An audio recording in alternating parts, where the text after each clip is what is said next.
上一世的我喜欢上了赌博，就连老婆的救命钱都被我抢去拿上了牌桌。当看到老婆身亡的那一刻，萎靡心窍的我这才清醒过来，却已经为时已晚。老婆，我对不起你，我真的是太窝囊了，活了43年，小半辈子却活成个笑话，一事无成不说，就连自己的孩子都看不起我，甚至连声爸爸都没叫过。你生病了，我也拿不出钱来给你治，让你就这么郁郁而终。百成满含悲痛，泪如雨下。可惜他明白的太晚了，一切都太晚了。你当初就应该听你爸的话，不要嫁给我。我除了窝囊，还死要面子，让你无时无刻都在丢脸。你知道吗？我好后悔，后悔咱爸过生日那次，为了面子拿了平家酒给咱爸。因为这件事，你再也没在亲戚面前抬起头了。越说百成越痛心疾首，他懊悔不已。如果人生能够重来，他一定不会像这样子过一辈子，一定不让唐婉受委屈。可世上没有后悔药，人死更不能复生。你说你这么好的人，怎么就摊上我这样一个窝囊废？你说我这辈子从来没有浪漫过，今天我就浪漫一回。说完，百成拿出早已准备好的农药，大口大口的喝下。不一会儿，火烧般的痛从身体里席卷全身，接着眼前的画面渐渐变得模糊。当我再次醒来，眼前的一幕彻底让我傻眼了。我怎么在这？我不是喝了农药死了吗？难道这里是……百成还没来得及想，一个女人的身影就映入眼帘。这里是天堂吗？没想到我这样的人死了，居然还能上天堂。你是不是喝酒把脑子喝坏了？什么天堂？这是家里。这话让躺在床上的百成双眼瞪大，站起身后看着熟悉的一切，呆若木鸡。不对，这是在做梦。百成抬起手狠狠地抽了自己一巴掌。这家伙怎么了？我从来没见过他醉酒醒来后会抽自己嘴巴子的，难道是良心发现？百成还想再抽一巴掌的时候，被唐婉拉住了。好了，我也没怪你，别再打自己了，只要你以后能少喝点就行。唐婉还是心软了，没错，他就是这么个人，性子太温和了。手臂上传来唐婉的温度，百成感受得真切。这一刻，他仿佛明白了什么。是的，他重生了。百成快步上前抱住了唐婉，唐婉身体犹如石化，正在原地。可一想到百成做的那些窝囊事，唐婉心中便气不打一处来，挣扎着要甩开百成。百成并没有松手，反而越抱越紧，到最后唐婉直接放弃了挣扎，任由他这么抱着。过了好一会儿，好了，再不弄午餐，待会我上班就要迟到了。听到这话，百成乖乖松开了手。唐婉就走进厨房，百成看着熟悉又陌生的环境，心中感慨万千的同时也懊悔不已。上一世家里的吃穿用度，自己居然没有拿过1分钱，全都是唐婉用自己微薄的工资在维持。如果她嫁的人不是自己，一定会很幸福吧。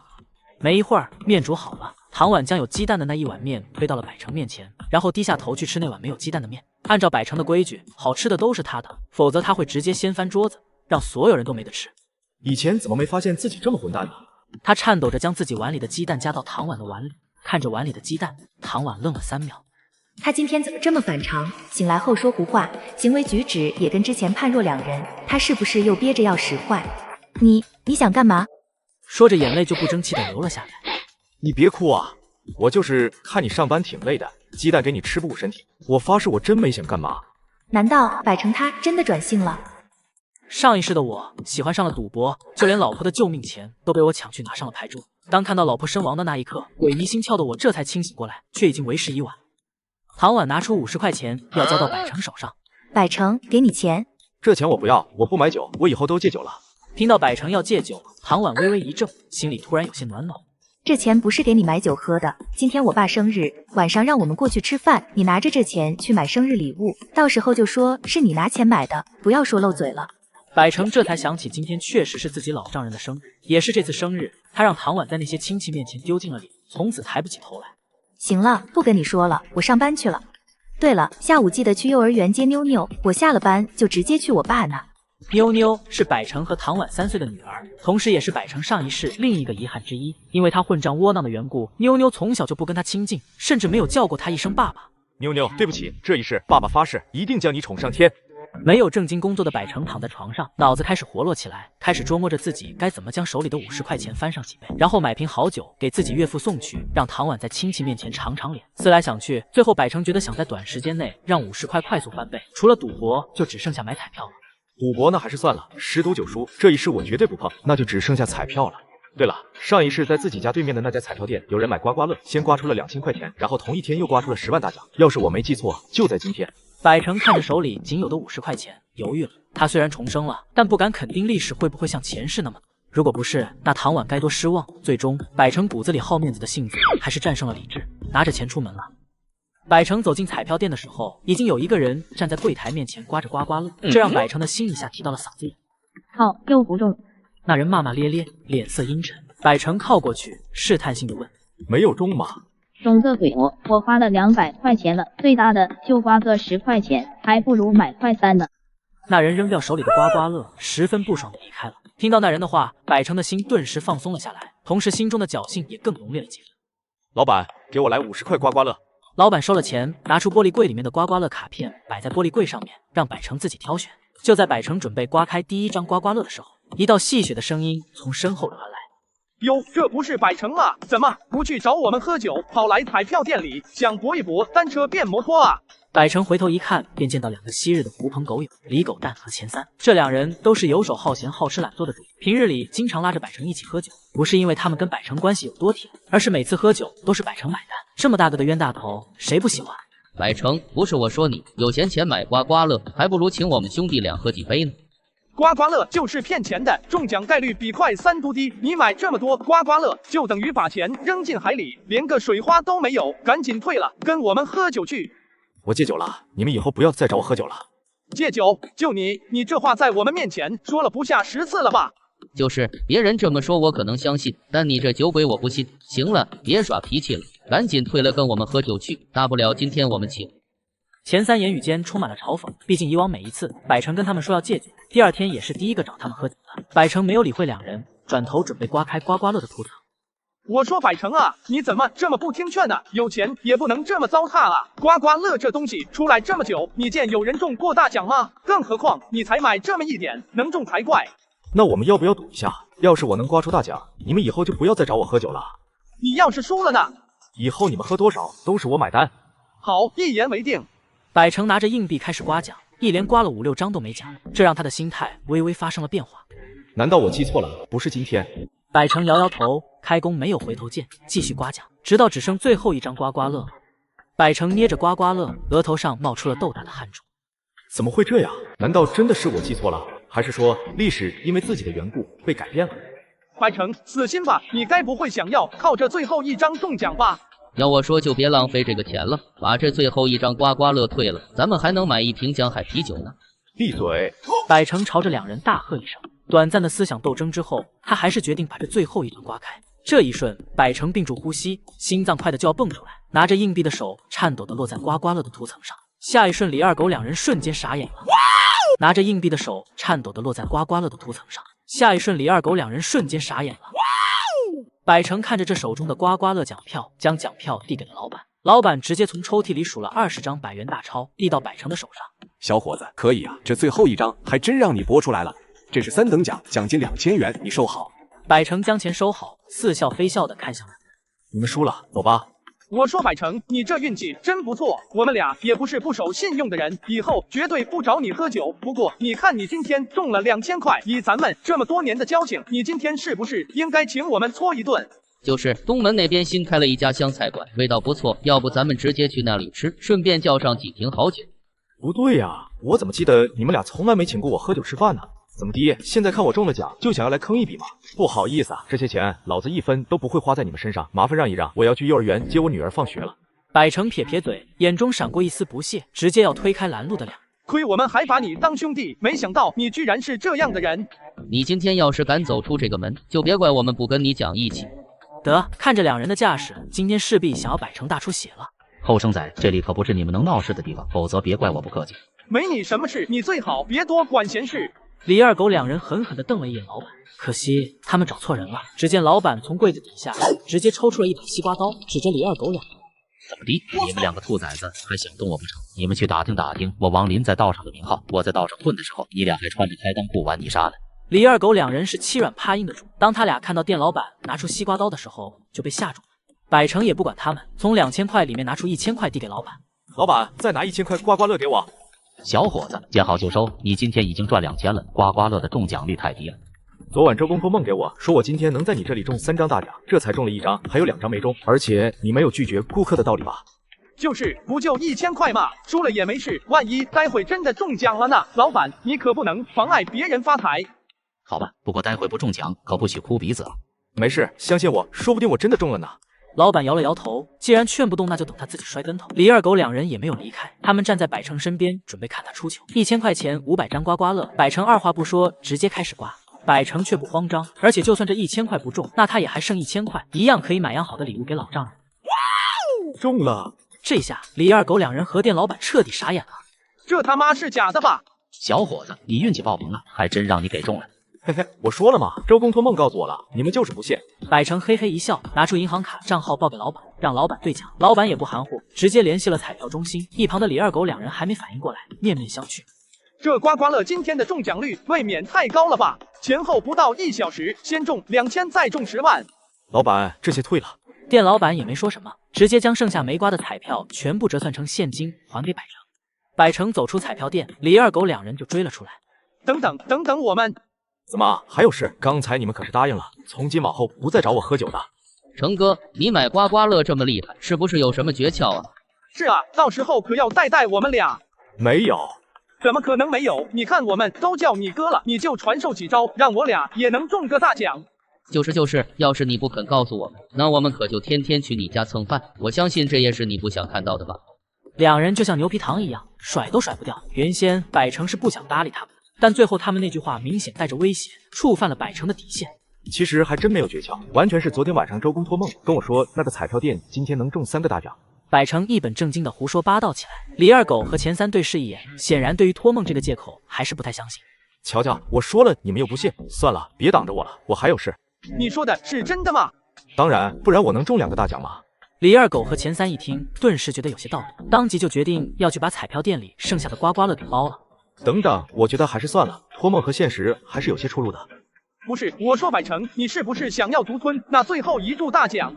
行，你们爱去就去，不过话我可说前头，不管最后中不中，咱们都两清。你们以后也不要再来骚扰我。没问题，我们保证不找你麻烦。两人信誓旦旦，说完就一头扎进了彩票店。我要是没猜错，他这买礼物的钱都还是你给的吧？这样的男人还是离了算了吧。好了，都是一家人，别吵吵了。不管你们送什么礼物，我今天都很开心。待会小超的女朋友还要来，可别让人家姑娘看了笑话。正说着，门铃响了，唐超立刻小跑着去开门，然后领着一个漂亮的小姑娘走了进来。你怎么会在这里？怎么，你认识他？小姑娘点了点头，又摇了摇头。下午见过一面。唐超松了口气，然后牵着小姑娘走到唐宗兴的面前，大大方方介绍起来。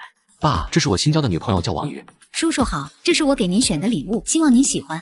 王宇微笑着问好，然后还把准备好的礼物双手奉上。唐宗兴对王宇很满意，笑着将礼物收好。一大家子因为王宇的到来，都将注意力放到他的身上，没人再理会百成买礼物这件事。趁着众人都围上王宇的时候，百成找了唐婉打听这个小姑娘的事。我记得唐朝的女朋友好像不是这个呀。你说的那个好像在半年前就跟我弟飞了，现在这个王宇我也是第一次见。我记得唐朝分手应该是在1个月后，这怎么硬生生提前了？而且唐朝这个女朋友我怎么一点印象都没有？开饭了，都别愣着了。来到餐桌前，因为带着小孩的缘故，唐婉就没有去凑主桌的热闹，带着妞妞在一旁的副桌坐下。百成看见了也跟着过来，坐在唐婉的身边，这让唐婉愣了愣。印象中百成每次来他爸妈这都是坐主桌，这还是第一次。你怎么不去主桌坐啊？在哪里坐不是坐？再说了，坐这边我也能帮你看着妞妞啊。百成，你怎么跑那边去了？上主桌来。是啊，上主桌来吧。二老对百成的态度让唐超感觉有些不爽。爸妈，别叫他了，我看他是因为礼物的事不敢上桌，管他呢。什么礼物？就是那一个街边买的礼物，套了个七星商场的袋子，就非说是在七星商场买的。王宇看到那个袋子，立刻就认出来了里面装的是什么东西。那东西真是七星商场买的？说完，他直接将袋子里面的酒拿了出来。这是姐夫下午在我那柜台买的茅台，怎么可能是街边买的？你说的可是真的？叔叔，当然是真的，我怎么敢骗你？姐夫下午买酒还是经过我的手呢。主桌我就不过去了，在这边我还能帮着碗看着妞妞，这娃娃3岁了，吃饭还是不安稳，那酒就别光看了，打开了喝。趁着今天我也在这跟大家保证，以后我会好好努力的，洗心革面。百成说完就又坐了下去。你哪来的那么多钱买茅台啊？虽然不知道茅台具体多少钱，但七星商场出来的少说也要几百块，可他只给了百成50块钱。我中大奖了。唐婉白了他一眼，显然是不相信。这一顿饭也让唐家亲戚们对百成有了不小的改观。回到家已经10点，这一晚躺在床上，百成翻来覆去，难以入眠。他想了很多事情。我能重生回来，最大的愿望就是补偿妻子和儿女，再就是让身边其他的人也生活变得更好。这辈子都不能再走一遍上辈子路。我要当个有钱人，最好是那种本金放在银行，利息就够1年花销的那种有钱。这个时候的百成脑子里除了赚钱还是赚钱，他觉得有钱了才能更大程度的弥补唐婉和妞妞，才能有潇洒自由的人生。整整1个晚上，百成终于有了一丝眉目和方向。起床走出房间，来到证券中心开户。开好户之后，百成直接将银行卡上的10万转了进去。当他正看着头顶上大荧幕的一只股票，准备选一只股票买入的时候，一道鄙夷的声音打断了他的思路。这不是百成吗？在这应聘保安呢。百成转头望去，便看到一个熟悉的面孔正朝他走来。这人叫周晨，曾是唐婉的追求者，跟百成有不小的积怨。当初仗着自己在股市里挣了点钱，没少在唐婉的面前踩他。不过唐婉并不是那种见钱眼开的女人，依然选择了百成。这可把周晨气得半死，以至于后来每次他见到百成都要冷言嘲讽。百成并不想搭理他。我跟你说话，你没听见呢？周晨以为百成怕了他，姿态更加嚣张起来，直接拦住了百成。别打扰我赚钱，我没空跟你叙旧。就你这个窝囊废，连股票都不了解的人，还妄想在股市里赚钱，看在相识一场的份上，我劝你还是回家洗洗睡吧。谢谢你的好意，不过我相信我今天可以在股市里赚到钱。厉害厉害，现在的小白真厉害，看来像我们这样的老手该退休了。言语间像是在夸百成，但字里行间全是敌意和不屑。周晨的名号已经在股市里打开，不把百成这种小白放在眼里也是正常，就看百成怎么应对了。百成，你给我等着，我迟早会弄。老手就能赚钱，那股市里的人都是股神巴菲特了。嘴上说的厉害是没用的，既然大家都在，还有10分钟就开盘了。若你我赌一赌，各选一只股票，看哪只涨幅更大，看看到底是我这老手厉害，还是你这小白太狂妄了。百成没有说话，他知道自己和周晨之间必有一仗，只是没想到来得这么快。敢不敢？有何不敢？只是单纯的赌，没什么意思，要不加点彩头。周晨闻言不怒反笑，他正愁找不到机会羞辱百成，没想到他直接送上门来了。这可是你提出来的，那我就只好满足你了。看你这一身上下全是地摊货，估计也没多少钱。这样吧，要是你赢了，我给你100万；要是你输了，你就当着所有人的面跪下来给我舔鞋。好，对于这种主动送钱给我的，我自然不会拒绝。随即，周晨找来证券行的负责人做公证，并当场写下一张100万的支票。100万支票已经开好了，有本事你就来取，来吧。周晨觉得百成是见钱眼开，百成却觉得周晨就是个傻 ABCD， 还要送钱给自己。两人此刻已经来到2台电脑面前，距离大盘开盘还剩下3分钟，周围的人都聚拢过来。这场赌注虽然只有周晨的100万，但显然他们都想看百成给周晨舔鞋。百成，你现在后悔还来得及，给我舔鞋就算了，给我鞠躬道歉，我就放你一马。不必了，我相信我会赢的。我看你是厕所打灯笼。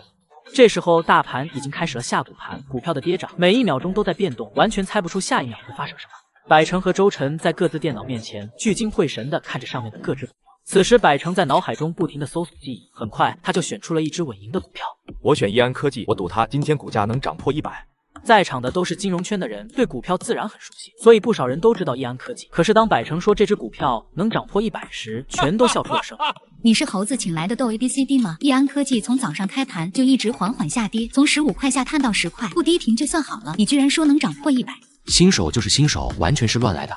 完了完了，我看呀，他是要准备舔鞋了。就是，看看周晨选的中科创业，市场反响很好，股票走势也是一直往上，现在入手就是跟着白赚。再看看这个百成选的什么破烂玩意，我都不想看了。周晨看了一眼百成选的易安科技，嘴角不由自主上扬了几分，阴阳怪气道：大家嘴上积点德，说不定人家还真的就是能掐会算呢。周晨的话刚说完，易安科技和中科创业前者跌破10元大关，后者直接涨停，这一下高下立现，笑声不断。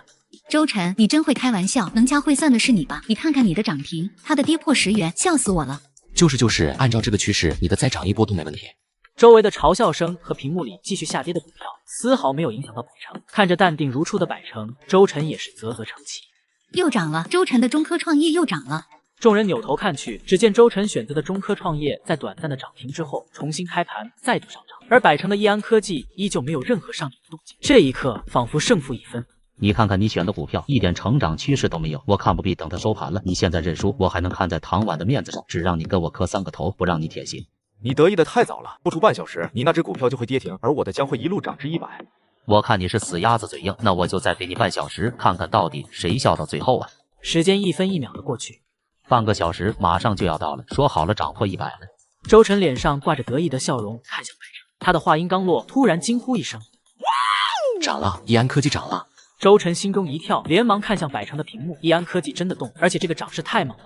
只见易安科技打破颓势，一路昂首上涨，那走势如同过江猛龙，冲天起，10块、15块、25块，这一波迅猛无比的涨势，直接将易安科技推上涨停板。从即将跌停到涨停前后仅仅5、6分钟，周晨双目瞪大，不可置信地看着那一条仿佛要将屏幕都贯穿的直线。跌了。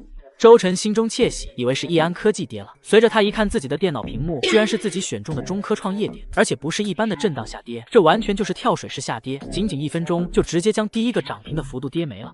怎么会这样？怎么就跌停了？在众人的哀嚎中，易安科技再度开涨，价格直接突破50，然后是60、70，直至涨破100大关。我炒股这么久，没见过这样的走势啊！事前一点征兆都没有，太神奇了。这才是股神呢。百成将易安科技的股票卖了之后，转手全仓买入另外一只股票，然后在所有人的凝视下，百成悠然地拿走了证券中心负责人的手中拿走了那只支票，100万到手。他对还正在原地的周晨挥了挥手，谢谢你的100万。说完，百成直接抬脚走人。站住！看着百成没停下来的背影，他牙齿欲裂。百成，你给我等着，我迟早会弄死你。对付这种女人太简单了，给一点好处，她就会主动爬上床。百成从证券行出来后，便直接前往幼儿园接妞妞。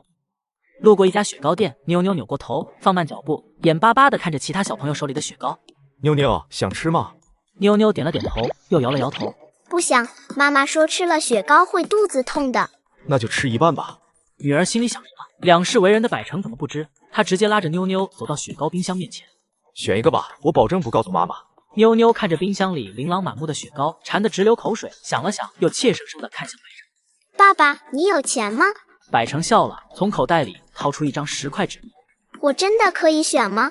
当然可以。这下妞妞终于露出笑容，隔着玻璃门指了一把甜筒。爸爸，我要那一个。老板从冰箱里拿出来就递给他。爸爸，我只可以吃一半吗？你要是不怕肚子疼，也可以全部吃掉。好吧，就吃一半，不过你不能告诉妈妈。好，爸爸不告诉妈妈。回到家，进门之前，小丫头再一次叮嘱百成。爸爸，你不许告诉妈妈我偷吃雪糕这件事。爸爸发誓绝对不说。见状，妞妞这才心满意足的跟百成一起进屋。回来了，赶紧洗手吃饭吧。唐婉今天下班早，已经做好了饭。这一顿饭虽然菜色不够丰盛，百成却吃得十分开心。吃完饭后，唐婉正准备收拾碗筷，对面小卖部的老板娘王姨就过来喊她听电话。唐婉，有人打电话找你。去吧，我来洗。这个电话唐婉接了挺久的，回来后脸色都变了，表情也越加凝。怎么了？发生什么事了吗？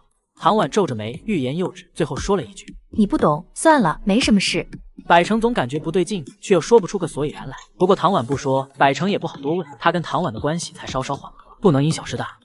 晚上睡觉，百成他在脑海中搜索着上一世这个时间段发生的事情。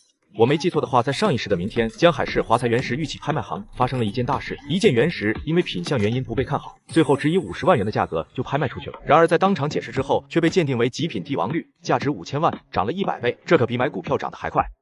这时天边已经泛白，虽然一夜没睡，百成却丝毫不感觉困。起床走出房间，来到华财原石玉器拍卖行，距离拍卖会开始还有一段时间，百成决定转一转，看看有没有合适的给唐婉买一件。哟，这不百成吗？你来这里干嘛？这里随便一件玉器都要上万块，你买得起吗？百成抬头便看到一张女人的脸，一时半会没想起来她是谁。我说不是吧，分手几年你就不记得我了？我呀，罗娜。百成这才想起来，眼前这个罗娜是他大学时期谈了2年的女朋友，后来因为嫌弃百成太穷而选择了分手，分手后还大肆踩踏百成。百成，看到没？离开你，我过得可好了。这一卡是有钱人才办得到，你这穷酸样，可别说认识我。除了会依靠男人，你还会点什么？扔下这话，百成就直接朝着2楼的拍卖大厅走去。在工作人员的安排下，坐在了第3排。没多久，罗娜和一个男人也来到了拍卖大厅，坐在了百成的后面。陈哥，你对我太好了，还带我来参加拍卖会。百成用眼角余光瞥了一下，才发现罗娜口中的陈哥竟然是周晨。这俩人什么时候搞到一起去的？看着罗娜开心，周晨心中暗自得意。对付这种女人太简单了，给一点好处，她就会主动爬上床。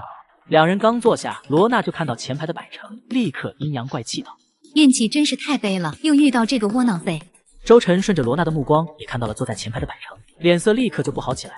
废物，你凭什么坐第3排？第3排是身价200万以上才能坐的，还不赶紧滚！加上你输给我的100万，刚好200万身价。周晨顿时语噎，一旁的罗娜不明所以，追问起来：“陈哥，什么100万？没有的事，他就是狗咬吕洞宾，不识好人心。”罗娜点点头，想想也觉得是这样。哼，我陈哥好心提醒你，还不识趣，等会保安撵你出去，可别怪我们没提醒你，敢在华财拍卖行乱来，不知死活。娜娜，咱别管他，就算他坐在前面，也只能光看着。你看看有没有想要拍的原石，等等我给你拍下来。陈哥，你对我太好了，我要做好多镯子。没问题，都依你。很快，拍卖会开始了。我花50万买下一块破石头，众人都说我人傻钱多。然而下一秒，他们就被打脸。这要是只切出一点点绿，那可不能算我输。你放心，绝对一片大绿。切割还在继续，此时此刻，每分每秒都调动着在场人的心。一块不被众人看好的石头能切出绿，已经很出乎意料。而这绿光还没有结束，那就只有一种可能。半小时后，一块长宽约20厘米的绿色闪着光芒，好大一块绿！这一刻，所有人都知道这是切涨了，而且是大涨。这是极品帝王翠。周晨额头直冒冷汗，那绿光在他眼中犹如鬼火般可恶。他突然感觉浑身力气被抽空，整个人跌坐在地上。谢谢你啊，又送了100万给我。百成讥笑地看着周晨，一旁的罗娜也愣在原地。此时唐永明就走了过来。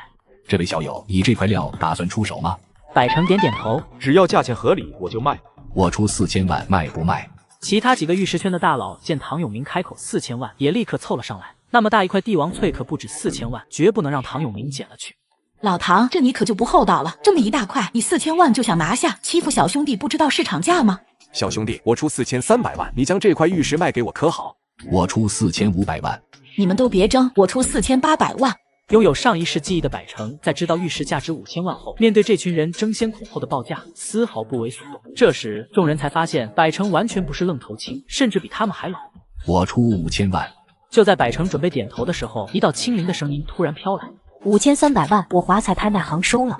随着5300万的声音落下，一名女子款款来：“唐老，还请您高抬贵手，让给我。”既然华彩拍卖行开口了，那我便不再争了。女子礼貌地点了点头：“您这份情我记下了。”最终，这块帝王绿被这位突如其来的女子拿下。随后，华财拍卖行的工作人员直接将5300万转到了百成的账户上。交易之后，女子对着百成点点头就离开了。百成也不多逗留，准备离开。只不过在走之前，唐永明将自己的名片塞到了百成的手上。百成站在路边打车。百成，你等等。是罗娜追了过来，百成并不想搭理他，转身就要走。百成，我错了，以前是我有眼无珠，现在我认识到错误了，让我回到你身边好不好？他刚刚听到那块石头卖了5300万，当场就把周晨给踹了。不需要。罗娜见百成他这么干脆决绝，罗娜立刻坐在地上嚎叫起来。百成，你无耻！你这狼心狗肺的东西，有了钱就抛弃我，我陪了你2年，你要是有点良心，就给我100万青春补偿费。你还好意思跟我要补偿？别忘了当初是你甩了我，你再缠着我，信不信我送你去警察局？另外，我已经结婚了。扔下这句话，百成直接离开。百成走了一段路，正打算过到马路对面去打车，一辆汽车疾驰而来，速度之快就要撞到他身上。千钧一发之际，车子停住，里面的人探出脑袋，破口大骂：“你是不是不想活了，还想碰瓷？”百成抬头，那开车的居然是他高中同学黄俊杰。我记得对方家里应该不算有钱才对，现在居然开上宝马，看来混得不错。百成啊，原来是你呀！对方也认出他来，言语间充满着鄙夷。几年不见，百成你怎么变成这样了？学会碰瓷了？要不是我车速慢，你就死了，你知道吗？那是你闯红灯好吗？老子闯红灯怎么了？你走路就该给我让路。瞧你这个穷酸样，看在同学3年的份上，今天也就不跟你计较。下次再想碰死我，我弄死你！说完，一句道歉的话都没，就踩着油门扬长而去。百成摇摇头，没再说什么。1个小时后，百成来到农业银行，刚走进大厅，就看到黄俊杰。百成，你来干嘛？这里不招保洁，赶紧滚！别挡着我办事！王俊杰疑惑一下，随后哈哈大笑，满脸鄙夷起来。你来这取个100、200也好意思来，我都替你丢人。我不取钱，我来升级卡。我要是没记错的话，你结婚以后一直靠老婆养着你，你还有钱来这升级卡，笑死我了。我约了你们经理1小时前打过电话。你说什么？约了我们经理？你的卡上有100万吧？还想让我们经理接待你？没有100万就给我滚到那边排队去，别在这丢人现眼了。黄俊杰笑得肚子都痛，鄙夷地看着百成。别以为有点钱就以为自己是大爷，想见我们经理你还不够格。王俊杰，你说谁不够格？谁允许你这么跟贵宾讲话的？黄俊杰一怔，回头就看到了总经理王斌朝这边走来。百成，你好狠的心，不看僧面也看佛面，我都给你跪下了，你还不肯救我一把？百成，你给我等着！经理，您弄错了吧？他是我同学，穷逼一个，怎么可能是我们银行的贵宾呢？住嘴！污蔑龙卡贵宾，我看你是不想在这混了。经理，您一定是被他蒙蔽了，要不然就是弄错了。刚才在路上他还在碰死我呢，这样的人怎么可能是我们银行的龙卡贵宾呢？王斌气得差点吐血。1个小时前，本市华台玉石拍卖行特地打电话给他，让他帮忙完成一笔公对私的转账，转账金额高达5300万。真正有钱的人都很低调，低调你懂吗？你以为所有人都跟你一样，没钱还想贷款买宝马？王俊杰被接了短，顿时觉得很没面子，但他始终不相信百成这窝囊废会是银行的龙卡用户。可是接下来的一幕让他当场史如画，只见王斌越过他，恭敬地走到了百成面前，掏出一张金色的银行卡，双手恭敬地递到百成面前。看到这一幕，黄俊杰的脸感觉被人隔空抽了一巴掌。王经理，是不是后台数据出错了？他真的是个穷鬼，品行还不好，怎么可能有上千万？我建议重新查一下。王斌气得直发抖，抬手就一巴掌扇在他脸上。你是不是傻？我们银行用的什么系统你不知道吗？我们的系统什么时候出过错？还有，老子告诉你，这位贵宾的信息是我亲自更新的，你是不是还想说我脑子坏了？王经理，都说你们银行是江海市最有实力的银行，服务也是江海市一流的，今天我算是见识到了。听到这话，王斌脸色变了又变，十分难看，当场对着黄俊杰骂他。黄俊杰，你入职的时候我就告诉过你，每一位来银行的客户都是我们的上帝，你现在居然敢用这种态度对我们客户，我看你是不想干了，给我滚，去财务那把工资结了，我们银行不需要你这样的人。对于这种走后门进来、没有本事还没有上进心的员工，王斌向来没有好感，正好今天借这个事炒了他。王经理，我错了，请求你不要开除我，不然我要被家里人骂死了。你跟我道歉没用，你得罪的是我们的龙卡贵宾。黄俊杰看着百成，神色复杂，有妒忌，有怨恨，还有不甘心。但为了保住在银行的工作，王俊杰不得不低头道歉。扑通一声，他直接跪在了百成面前，低着头咬牙说道：“百成先生，对不起，我错了，请您看在我们曾经是同学的份上，原谅我这一次吧。”王俊杰嘴里这么说，心里却恨不得将百成撕碎。可怜之人必有可恨之处，饶恕是圣人做的事。他百成不是圣人，他只知道人敬我一尺，我还人一丈。王经理，我可没有资格对你们的银行工作进行点评，但是如果你们银行继续这样的服务态度，我会考虑将我的钱转到其他银行去。百成的话，王经理一下就明白，他看向黄俊杰，别在这丢人现眼了，赶紧滚去财务部结算工资。百成先生，请跟我来。说完，王斌直接引着百成走向2楼的贵宾接待室。王俊杰呆愣了3秒，然后哀嚎悔恨地不断扇自己的耳光。我错了，王经理，我真的错了，不要炒我鱿鱼，让我在这当个保洁也行啊。哀求了一会之后，也没见王经理和百成回头。王俊杰目光突然阴狠起来。百成，你好狠的心，不看僧面也看佛面，我都给你跪下了，你还不肯救我一把？百成，你给我等着。百成跟着王斌来到贵宾招待室。百成先生，刚才的事情实在抱歉，在这我给您赔个不是。百成知道伸手不打笑脸人这个道理，而且黄俊杰已经付出相应的代价。王总，你说笑了。客气了，要是百成先生在平日生活中遇到麻烦的事情，也可以来找我帮忙，只要我能帮得上。那我就不客气了，这次还真的有件事需要王总帮忙。您说说看。我最近想开一家文具店，看了一个位置，但就是找不到对方的联系方式啊。店面位置在哪里？3中门口那一排新建的临街商铺上。您可算是问对人了，我刚好有渠道，这件事您包在我身上。真的？王斌坚定的点点头。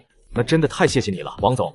百成回到家，妞妞和唐婉还没回来。看着这小小的居住环境，百成打算买套新房。现在自己有钱了，也该让老婆和女儿住得好一点。晚上唐婉回来，百成看到她脸色有些不对。老婆你怎么了？生病了吗？听外面的街坊说你买手机了，你哪来的钱？没等百成回答，唐婉继续巴拉巴拉起来。你是不是又跟李二狗他们厮混在一起了？买手机的钱是撬了哪家偷的东西卖了换来的？没有，我没跟他们混了。那你老实交代，买手机的钱哪来的？就上次中奖的钱。你还要骗我到什么时候？你知道外面那些人怎么说你的吗？我以为你会变好，没想到你就是说说而已。唐婉说着说着就泪流满面。她回来的时候听到的那些话，哪一个不是说百成干了鸡鸣狗盗的事？百成看着她有些措手不及，都说女人是水做的，她现在信。我知道错了。那你跟我说实话，这买手机的钱来的正不正？正，就是之前中奖的钱，然后拿着那笔钱在外面做了点小生意，经常要跟别人联系，这才买了手机。真的吗？百成点点头。真的。看着百成那清澈的眼神，唐婉满脸的开心，就准备走进厨房。你要去干什么呀？给你俩做饭。说完，唐婉就走进了厨房。这时百成的手机就响，看了一眼来电显示是王斌，立刻接了起来。百成先生，3中商铺那边的事情搞定了，您明天有空过来一趟吗？我介绍个人给您认识。有空，明天早上我就过去。我靠着前世的记忆花50万买下一块破石头，下一秒就开出价值5300万的翡翠帝王绿。拍卖行老总还想占我便宜。第二天一早，百成就直接赶往银行。王哥，商铺的事情真的搞定了吗？我还能骗你不成？等等对方负责人来了，您跟他聊聊就知道了。百成还想说什么，就听到走廊上传来高跟鞋的声音，紧跟着一名穿着职业套裙的女子就走了进来。是你？王叔叔说要介绍个年轻有为的人给我认识，没想到是你呀。百成也是这么认为的，毕竟这女人昨天才花了5300万从他手里买走了一块翡翠。这是我侄女华雨晴，她父亲可是鼎鼎有名的华彩古玩城大老板了，这几年把生意都交给他打理。同时，你问的3中那边的临街店铺就是他家的。原本我想介绍你们认识的，没想到你们早就认识了，真是太有缘分了。3中门口那排临街商铺真是你们家的？华雨晴点点头，确实是我们家的，不过那边的商铺我们最近想要整体出售，你要是想租的话，我可能帮不上忙了。整体出售？百成眉头紧锁，大脑快速运转，搜索着上一世这个时间点发生的重大事情。这一刻，百成的心里突然有一个大胆的想法。要是我现在买下华财拍卖行的房地产业务，那2、3年后岂不是直接赚翻？另外，我没记错的话，3中门口那条临街商铺后来发展成为了美食街、课后培训的综合商业街道，租金年收入破100万，怎么算这都是只赚不赔的买卖。要是这样的话，老子还卖什么文具？整体出售是多少钱？这话语出惊人，不管是华雨晴还是王斌听到后都愣住了。你是认真的？当然，如果可以的话，我可以出3000万接手这个项目。你看看这个决定你能不能做？不能做的话，能不能帮我联系一下你父亲？要是价钱没问题，我希望越快越好。3000万这个数字直接将华雨晴和王斌给吓了一跳。这样吧，这个项目你要是真心想接盘的话，500万就可以拿走。华雨晴心里的价位本来就是500、600万这个坎，所以他并没有因为百成开出高价就直接出手。是这样的，我知道目前这个项目价值在5、600万，我之所以给出3000万，是想把你们华彩拍卖行旗下的房地产公司一并转过来。另外，我还有一个要求，希望你能派出一名房地产的专业人士来协助我，帮我把公司正常运作起来。花3000万打包一个年年亏损的房地产公司，加一条商业街项目，是一个很高的价格，就连王斌都希望华雨晴能够答应。华财拍卖行旗下的房地产公司，除了临街商铺这个项目外，还有其他的大大小小7、8个项目，虽然都不挣钱，但3000万我爸估计不肯卖。那你觉得多少合适？这件事我要回去问问我爸爸，但总体价值应该不会超过5000万。行，那我等你答复。好，把你手机号给我，到时候我给你打电话。百成拿出手机和华雨晴交换好手机号码之后，就纷纷离开了。而华雨晴的效率也很高，当天下午就给百成打来电话。喂，你现在有空吗？我爸要见你。在哪里？2000年大酒店，你知道在哪吗？不知道的话，我过去接你。我知道在哪，我自己过去就好。好，那6点别迟到了。百成来到酒店，进去吧，我爸在里面。百成跟着华雨晴往里面走，然后走进了一个包间。爸，人来了。华东海抬头看了一眼百成，就是你出的3000万要买我旗下的房地产公司。百成点点头，是的，华董，就是我。看着百成不卑不亢的姿态，华东海微微侧目，目光中更是充满了好奇，在心中顿时有了几分猜测。这年纪，这手笔，该不会是哪家豪门子弟出来历练的吧？你是怎么确定只出3000万我就愿意将房地产公司卖给你？要知道我华财拍卖行其他不多，就是钱多，维持多1、2年，房地产的亏损还是办得到了。现在是黎明前的黑暗，熬过去就是柳暗花明。华董，你说的一点没错，但是据我所知，华财拍卖行正准备进行上市了。您觉得带着这么一个亏损的房地产公司能上市成功吗？再者说，我拿着3000万力起炉灶，跟您的房地产公司对着干，又会是怎样一番光景呢？百成的意思是，你可以不卖给老子，老子就亲自入局做你对手。虽然老子没你钱多，但我知道的比你多，真竞争起来，你们可不一定玩得过我。你这是开玩笑的吧？百成目光在华东海身上停留了3秒，随即哈哈大笑。开个玩笑，不要紧张。相比于全部买下，我更想跟华总合作。怎么合作？华东海脸色阴沉地看着百成，百成将想法大致说了出来。华东海听了之后，脸色终于缓和了不少。那你想在新公司占多少股份呢？当然是越多越好。行吧，作为长辈，我也不占你便宜。我旗下的房地产公司现在估值是2500万，你出1500万，占40%。1500万是60%好吗？这还叫不占老子便宜？真以为老子不会算数吗？这老狐狸太贼了。百成摇摇头，直接拒绝。不，占股太低了，我不能接受。小子，40%可不少了，做人可不能太贪心。40%对于一般人来说是不少了，可我不是一般人。两人就这么坐在沙发上，互相对视着，空气瞬间安静了下来。跟百成对视的时间越久，华东海越有一种胆战心惊的感觉。我跟这小子对视，为什么会出现胆战心惊的感觉？而且还是在一个20来岁的年轻人身上？难道是我真的老了吗？50%。华东海终于还是退让了。百成嘴角一笑，小美人，你放心，以后哥哥罩着你。我要80%。你怎么不去抢呢？我就是在抢啊！我现在要90%。你太过分了，华董，您应该清楚，要是换做其他人来跟您谈，除了全盘抛售，您别无选择。我沉浮生界10数年，白手起家到身家10数亿，往日里都是我对别人强势，从未想过今日我也会遭遇这般境地。华东海眯着眼，重新打量着百成，正想开口，百成的声音直接响起：90%您都不肯的话，那我只能选择退出，然后亲自入场做您的对手。华东海气得直发抖，呼吸也变得急促起来。他从未想到过有朝一日会被人逼到这个地步，两人就这么僵持着。这种局面，百成很喜欢，他耗得起，华东海耗不起。每浪费一天，对于华财拍卖行上市都是一种无形中的消耗。最终，华东海还是败下阵来。90%可以给你，但我有条件。虽然我只占股10%，不过我希望能签一份对赌协议。对赌协议？是的，房地产公司必须在5年内完成总额20亿的利润，并且上市。如果无法完成，我有权以原价回购你手上所有的股份。好，我答应。听到百成的回答，华东海露出了狡黠的笑容。年轻人，你终究还是太嫩了。房地产未来几年会爆发，但还不到5年能赚20亿的你别怪我不讲人情，要怪就怪你的判断错误，还有你的自大。百成此刻也笑着，那笑容无比灿烂。今天他赚大发，出最少的钱占最多的股份，而华东海的对赌协议对于他这个拥有上一世记忆的作弊者来说形同虚设。此时一间宽敞的办公室内，彪哥，以后你可要多照顾我一点，好不好吗？小美人，你放心，以后哥哥罩着你。就在两人的动作越来越大的时候，门忽然被人从外面推开了。彪哥，出事了！出什么事了？你要是说不出个所以然，看我弄不弄死你！在紧要的关头被人打断，胡彪一度走。我们在华财内部的人汇报，华东海现在正在2000年酒店见一个人，似乎是洽谈旗下房地产的问题。靠，不是让你放话出去了吗？谁他妈胆子这么大，敢跟老子对着干？胡彪顿时暴怒。走，跟我去2000年大酒店，老子倒要看看哪个不长眼的敢截我胡彪的胡。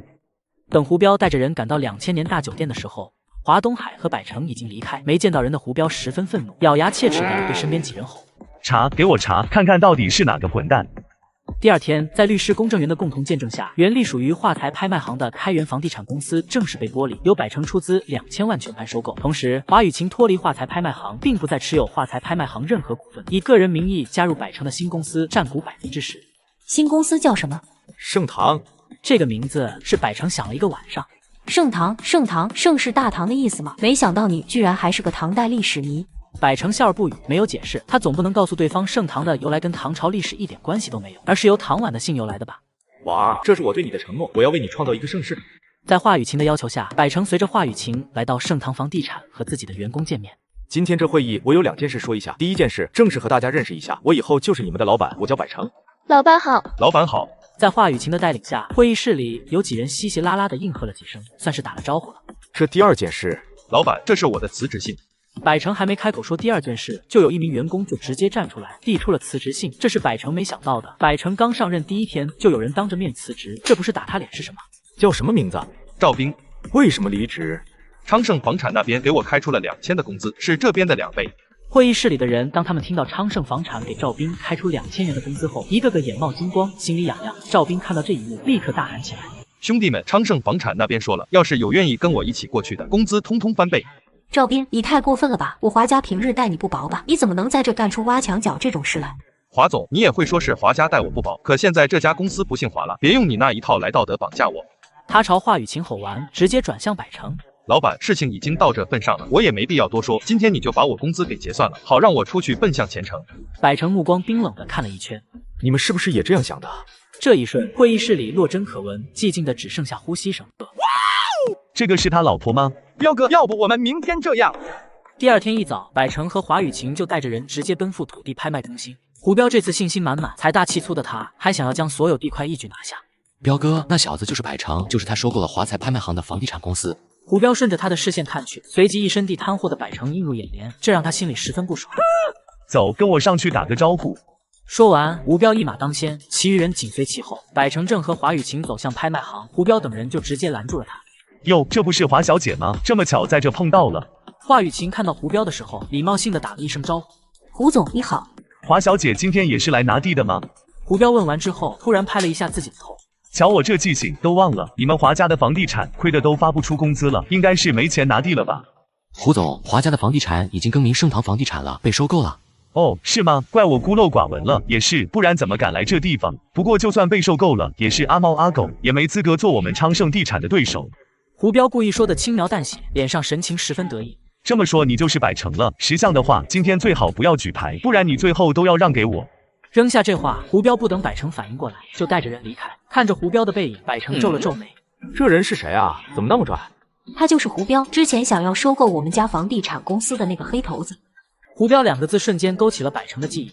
我没记错的话，03年的时候，胡彪被抓时，从他的别墅里搜出了近10亿的赃款。不过只要对方没威胁到我，如果要是对方故意不扰惹到我，我百成也不介意直接弄死他。百成一行人紧随其后跟了上去。到了竞标席，就找了位置坐下来，而胡彪他们正好坐在离他们不远。看到百成他们落座，胡彪的声音再次响起：年轻人，你截胡发财拍卖行房地产的事情我还没跟你算，今天最好不要跟我争，否则我真怕控制不住自己，做出什么出格的事情来。百成没放在心上，全当对方是只狗在狂吠。没一会，竞标正式开始。欢迎各位光临市府土地拍卖会。首先是竞拍的11号地，起拍价为5000万，每次加价不得低于1000万。现在开始竞拍。6000万。胡彪高举牌子，而百成此刻也在犹豫。首先是他不记得上一世这块地是多少钱被拍下来，其次是他的资金不足了。但这块地在后世有多值钱，那是百成知道的。6000万第一次，6000万第二次，6000万第三，8000万。竞拍人员正拿着锤子准备宣布这块地被昌盛地产拿下的时候，台下突然冒出另外一个铿锵有力的声音：8000万。顿时齐刷刷的朝百成那边看去，因为举手的人就是他，就连一旁的华雨晴也被这突如其来的价格吓了一跳。百成，我们账上的钱只剩6000万了。这6000万还是百成跟王斌以公司名义贷款买的。我私人再拿5000万出来，这块地必须拿下，听我的。靠，又是他，胡总，这小子存心跟您过不去。胡彪也气得牙痒痒，脸色阴沉的朝百成望去，要不是这么多人看着他，恨不得直接冲上去拿百成揍一顿。9000万，1亿。这个价格一出来，华雨晴觉得自己的心都快跳到嗓子眼了。虽然百成说了他自己私人拿出5000万出来，但这个价格实在是太高了。百成，这价太高了。与此同时，胡彪感觉自己血压在直线上升，要不是这么多人在这，他这暴脾气早就冲上去打一顿百成了。1亿有没有比1亿更高的价格？1亿1次，1亿2次。就在胡彪准备喊出1亿1000万的时候，他的手机震动了一下，看了一眼信息后，嘴角随即露出了笑容。他朝百成那边望去，眼神里满是阴狠。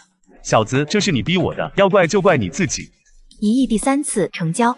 当竞拍员的锤子落下，华雨晴整张脸都失去了血色。不过百成脸色依旧平淡，似乎一点都不担心。接下来的几轮拍卖，百成没有再参与，除了没有多余的钱外，其余的地块在他的记忆里也没多大价值，因此剩余的大部分地块都被财大气粗的胡彪收入囊中。结束后，百成和胡彪等人在后台缴费处再次相遇。小子，你胆挺肥的，敢从我手里抢地块，你不知道抢我胡彪看中的东西是要付出代价的吗？各凭本事竞拍的，怎么到了胡总嘴里就算抢的了？百成毫不畏惧，胡彪若有所思的点点头。真是个能说会道的人，只是不知道一会你还能不能笑得出来。你什么意思啊？没什么意思，就是单纯想跟你打个赌，我赌你这一块1亿买的地会以1000万的价格卖给我。1亿买的，1000万卖给你，你白日做梦吧。华小姐，我是不是白日做梦，你很快就知道了。扔下这句话，胡彪就带着人离开。刚走几步，他又停了下来，转头对百成喊：百成，我等你哦。然后哈哈大笑起来，迈着六亲不认的步伐消失在百成的视线。正当百成准备离开的时候，手机响，接了电话之后脸色都变了。你既然敢动他们，怎么了？电话里的人似乎听到了华雨晴的声音，当即警告起来：不想你老婆和女儿嘎的话，这件事别让任何人知道。记住，限你今天之内带上那块地的文件，到同城小香江卡拉 OK 来找我。过了今天，阎王爷都救不了你老婆女儿。话音落下，对方挂断了电话。百成，你怎么了？没事，你们先回去吧，我还有点事。说完，百成就径直离开了，留下华雨晴和其他盛唐的员工呆愣在原地。重生回来的我，花1个亿拍下一块地，众人都笑我人傻钱多，下一秒就拿我的妻子女儿威胁我。城东区小香江卡乐 OK 办公室内，2名男子坐在茶几旁的沙发上，正互相交谈着。小胡，都准备好了吗？江少，您尽管放心，一切准备就绪，而且整个卡拉 OK 都在我的掌控下。他要是敢耍花样，我保证他有来无回。被称为江少的年轻人点了点头。那就好，不过我还是那句话，千万不能出人命，否则老爷子怪罪下来，我也保不了你啊。是。胡彪在这个年轻人的面前丝毫没有一点江湖大佬的样子。江少，我有点好奇，老爷子为什么非要那块地？要我说，那块地偏僻不说，面积还不大，拿下来根本没什么用。江少瞥了胡彪一眼，顿时吓得他浑身直冒冷汗，赶紧甩了自己一个嘴巴子。江少，我多嘴了，我这就闭嘴。下不为例，记住啊，对于老爷子的指示，你只需要执行，不该问的别问。这时，外面走进来一名服务员。彪哥，人来了。把人带进来。服务员立刻退了出去。剩下的事就交给你了。江少站起来，就直接走了出去。3分钟后，百成被带进办公室。彪哥，人到了。服务员打了一声招呼后就退了出去。见到百成进来，胡彪目光立刻微眯起来，用好奇的目光打量起来。他打量百成的同时，百成也在打量他。百成，咱们又见面了，该不会真让我说中了，要把那块地卖给我吧？是，也可以不是。百成目不斜视地看着他，语气不卑不亢，可以说毫无畏惧。小子，敢一个人来，你这胆子挺大呀！你就不害怕我让你走不出这个屋子吗？说完，他双眼就死死地盯住百成的双眼。只要百成的双眼里有一丝丝的慌乱，那今天就不是一块地这么简单了。可是他失望了。难道这小子报警了？他要是真的报警了，我早就收到风声了，不会等到现在一点消息都没有。就在胡彪想着这些的时候，百成大大方方地走到沙发旁坐了下去。这即便是见惯风浪的胡彪，此刻也不由微微蹙眉，一时间把握不透百成了，不敢轻举妄动。胡彪的表现，百成尽收眼底，心中的他也多了几分自信。胡总，大家都是混口饭吃的，和气才能生财。咱们现在来聊点正事。好，我就喜欢你这性格。东西带来了吗？我可以勉为其难的用100万收了他。100万吗？会不会有点多啊？小子，你到现在还没认清楚状况吗？你老婆和女儿都在我手上，你还敢跟我开玩笑？你们2个给这小子一点苦头尝尝，让他知道做生意讲究先来后到，尤其是一个方方面面比你强的人，不要试图去抢他看到的东西，要学会安守本分。等等，你听不懂人话吗？我并没有和你开玩笑。什么意思？百成将头一偏，看了看身边的2人，然后再笑着看向胡彪。胡彪心领神会，你俩先出去。那2人没多说一句话，直接转身走出办公室。2人走后，胡彪开口：现在你可以说了，要是你说的答案不能让我心动，我保证你今天离不开这里，同时你的妻女也一样要遭殃的。这块地我1分钱都不要，直接送给你了。你说什么？1分钱都不要？没错，1分钱都不要。这小子到底想干嘛？我在道上闯荡多年，但像百成这样出牌的人还是头一次遇到，这不会是个陷阱吧？我老婆和女儿不是在你手上吗？为了他们，我可以直接将地送给你，不为别的，只为他们能平安回家。这点你可以放心，我们是很守诚信的。那好，请你先把他们放了，等他们安全到家，我就把地转让给胡董。胡彪有些犹豫，我人都在你这，胡董还担心什么呢？放了我老婆女儿，以后道上的人也不至于说胡董不守江湖规矩，祸不及家人。胡彪脸色顿时阴沉起来，沉思了一会。好，就看在你白送的份上，我先放了他们。说完，胡彪就拿起手机打了一个电话出去。可以放人了。没多久，百成的手机就响了，他立刻接了起来。婉儿，你们没事吧？没事，你回来了吗？快了，等会就回去。那我和妞妞在我爸这等你，你注意安全。听着唐婉关心的语气，百成仿佛忘记了自己还在狼窝。挂了电话，胡彪立刻开口：签合同吧。没带。这2个字犹如铺天盖地的嘲笑一般落入胡彪的耳朵，他竟然被耍了。小子，你不怕死吗？当然怕，不过你要是敢杀了我，或者我今天走不出这里，你也很麻烦。说着，百成从另一个口袋里掏出了另一部手机，手机的屏幕是亮着的，显示着正在通话。我们的谈话已经被这拨手机对面的人录了下来，只要我今天回不去，明天他就会把我们今天的谈话交给警察。百成嘴上笑着，心脏却已经疯狂地跳动起来。他在赌。胡彪确实慌了，他看到那另一个在通话的手机的时候就已经慌了。虽然说警署里面有自己人，但却不是每一件事都能够帮他摆平的。自己要是这个时候撞上去，那下半辈子很可能直接在里面过了。当然，我也不是不讲信用的人，你想要我手上的地块，可以拿东西来换。胡彪再度一愣，他是越来越捉摸不透百成的路数。按道理说，胡总今天的大气，我应该按照约定将地白送给你。不过，只要胡总肯跟我换，我就能把那块地给你。这样既达成了胡总想要这块地的目的，也能让我跟盛唐的其他股东有交代。我觉得你们昌盛在莲花路停工的烂尾楼就挺好的。如果胡总答应，咱们立刻找一个有其他人的地方，把双方转让的合同签了。莲花路的烂尾楼因为政策的原因已经停工2-3年，没什么价值不说，还背负了5000万的贷款。相比较之下，将这块地转给百成，也等同于将贷款转给了他。思考了一下之后，胡彪点了点头。我拿着1个亿买来的学区房，换来一个负债5000万的烂尾楼，众人都笑我人傻钱多。来到农行，双方就签了转让合同，而公证人就是王斌。百成主动伸出手，脸上挂着笑容。胡总，合作愉快。胡彪没伸手，他瞟了百成一眼。录音在哪里？百成收回手，然后拿出磁带，当着胡彪的面直接砸碎了外壳，拿起剪刀将里面能记录声音的磁带直接给它吸碎。看到这一幕，胡彪一直紧绷的脸这才稍稍松了下来，冷哼一声，拿上地块的转让合同就直接离开了。王哥，今天的事谢谢了。我们都这么熟了，还说这种话，我没想到你胆子居然这么大，敢一个人去找胡彪。没办法，我老婆女儿在他手上。不过你拿着地块跟他换烂尾楼值得吗？而且还有5000万的贷款啊！王斌摇摇头，他不知道百成是哪里来的自信。离开了农行，百成就马不停蹄地朝岳父家去。当百成到岳父家的时候，见到唐婉的那刻，不顾旁人的目光，直接抱住了唐婉，仿佛要把唐婉融入自己的身体里。你今天怎么了？快松开我，我要喘不过气来了。爸爸，快放开妈妈！妈妈脸红了，妈妈害羞了。百成这才松开了唐婉。他们没对你和妞妞做什么吧？唐婉朝着百成使了使眼色。她回娘家后并没有提及这件事，除了不想让二老担心外，更不想让二老觉得是因为百成的原因，她和女儿才会被绑架。看到唐婉的眼色，百成立刻反应过来，点了点头。没事，咱们回去再说。那咱们回家吧。百成朝妞妞招了招手，妞妞立刻跑了过来。妞妞跟外公外婆说再见。外公外婆再见。爸妈再见，有空我再和百成过来。爸妈再见。看着远去的百成和唐婉，唐宗心冷哼了一声，来也不知道带点东西，眼里还有没有我这个岳父？回到家的时候，唐婉就直接问百成自己今天为什么会被绑架。那伙人为什么要绑架我和妞妞？你是不是又跟那些不三不四的人混在一起了？我没有跟不三不四的人混在一起。百成轻描淡写的把事情讲了一遍，其中隐去了胡彪的真实身份。唐婉听得都吓傻了。要不你还是不要做这个工程了。不做了。一个朋友介绍了新的工程，这个他要就让给他，就当破财免灾了。唐婉点了点头，然后直接冲进了浴室。晚上躺在床上，百成发现自己还是太嫩了，但以百成上一世对胡彪的认知，那家伙就不是个省油的灯。我既然选择了房地产，以后总会跟胡彪在杠上，到时候很难保证胡彪不会狗急跳墙，做出什么伤害唐婉和妞妞的事情来。整整一个晚上，百成没睡着。在天蒙蒙亮的时候，百成就起床，直接赶往公司。他刚到办公室不久，华雨晴就拿着一份文件急匆匆的过来找他。百成，有好消息。华雨晴十分激动，然后直接将一份资料放在了百成面前。怎么了？这是我刚从王叔那边拿到的文件，你快看看。百成皱着眉翻了翻面前的文件，突然明白了胡彪为什么那么着急要自己在昨天就把地块转给他了。好家伙，原来是早就知道了内幕，只是这跟我记忆里的完全对不上。江海一中新校址这个信息应该在年底才公布出来，这整整提前了4个月，难道因为自己重生改变了这一事件的时间？百成，你怎么好像不高兴啊？咱们的地块马上要变成学区房了，价值肯定翻好几倍。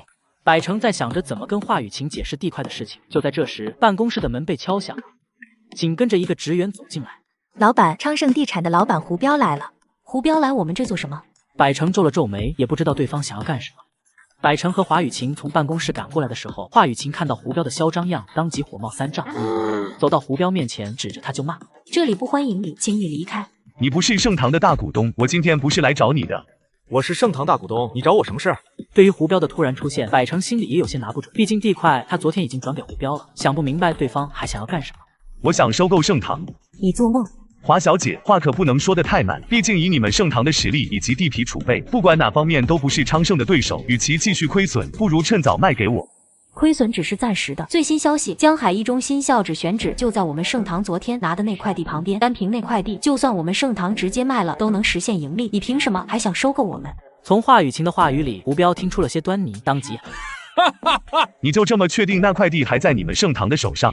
这话一出，百成心里咯噔一下，他还没来得及跟华雨晴解释这件事。当然在我们盛唐手上，难不成在你手上？你说的没错，那块地现在还真就在我手上。说着，他就从公文包里拿出那份地块转让合同，推到了华雨晴的面前。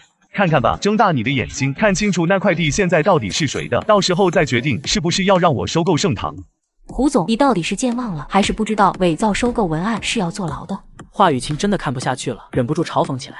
我们华财拍卖行急着上市，想要第一时间卖掉亏损的房地产，那时候希望你们能接手，结果你们倒好，不接手就算了，还在背地里不让其他人接手，甚至还压价。现在你知道这块地以后能成为学区房，所以才想要收购盛唐吧？但你该不会真的以为有钱就能为所欲为吧？就你这种奸商，我们盛唐不欢迎你，更不会被你收购。华小姐，看来林总有些事情没有告诉你啊。说着，胡彪直接拿起桌面上的文件甩到华雨晴面前。睁大你的眼睛，看清楚上面的签名是谁的。这一刻，华雨晴看着上面的签名，整个脑袋一片空白。我花1个亿买来的地，换了一个负债5000万的烂尾楼。我的合作伙伴得知直接傻眼了。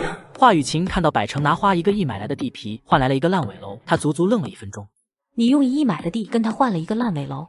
百成没有解释，这个时候说什么都没有用。胡彪看着华雨晴的模样，脸上挂起了得逞的笑容。华小姐，我没说错吧？现在我有没有资格收购盛唐？你们要是现在答应卖，那我就勉为其难出个500万买下来。500万这价格简直就是羞辱人。就在这时，外面一名员工神情激动地冲了进来。老板，华总涨了。什么涨了？我们的地涨了。地涨了，华雨晴当然知道，最关键的是还让百成转给别人了。提到这个他就恼火。不就一块一中的附近的地，有什么好开心的？哼，不是一中那块，是我们之前那些。说着，那名员工就把今天刚拿到手的报纸递给了华雨晴。看着报纸头版头条那鲜红的标题，华雨晴也愣住，百成也看了过来。发改委巨人大厦，江海最大的烂尾楼将被改造为第1个商业中心。胡总，谢谢你的礼物。胡彪一愣，不可能，绝对不可能，你这报纸是假的。他说完，手机就响了。听完电话的内容后，胡彪的脸色都变了，他双目愤怒地盯着百成。吴总，谢谢你的烂尾楼项目，让我们盛唐起死回生不说，还盘活了我手里的地块，真的太谢谢您了。百成直接做出了让对方离开的手势。这一刻，胡彪终于反应过来，哼，你们给我等着，我还会再回来的。胡彪愤愤地扔下这句话，走了出去。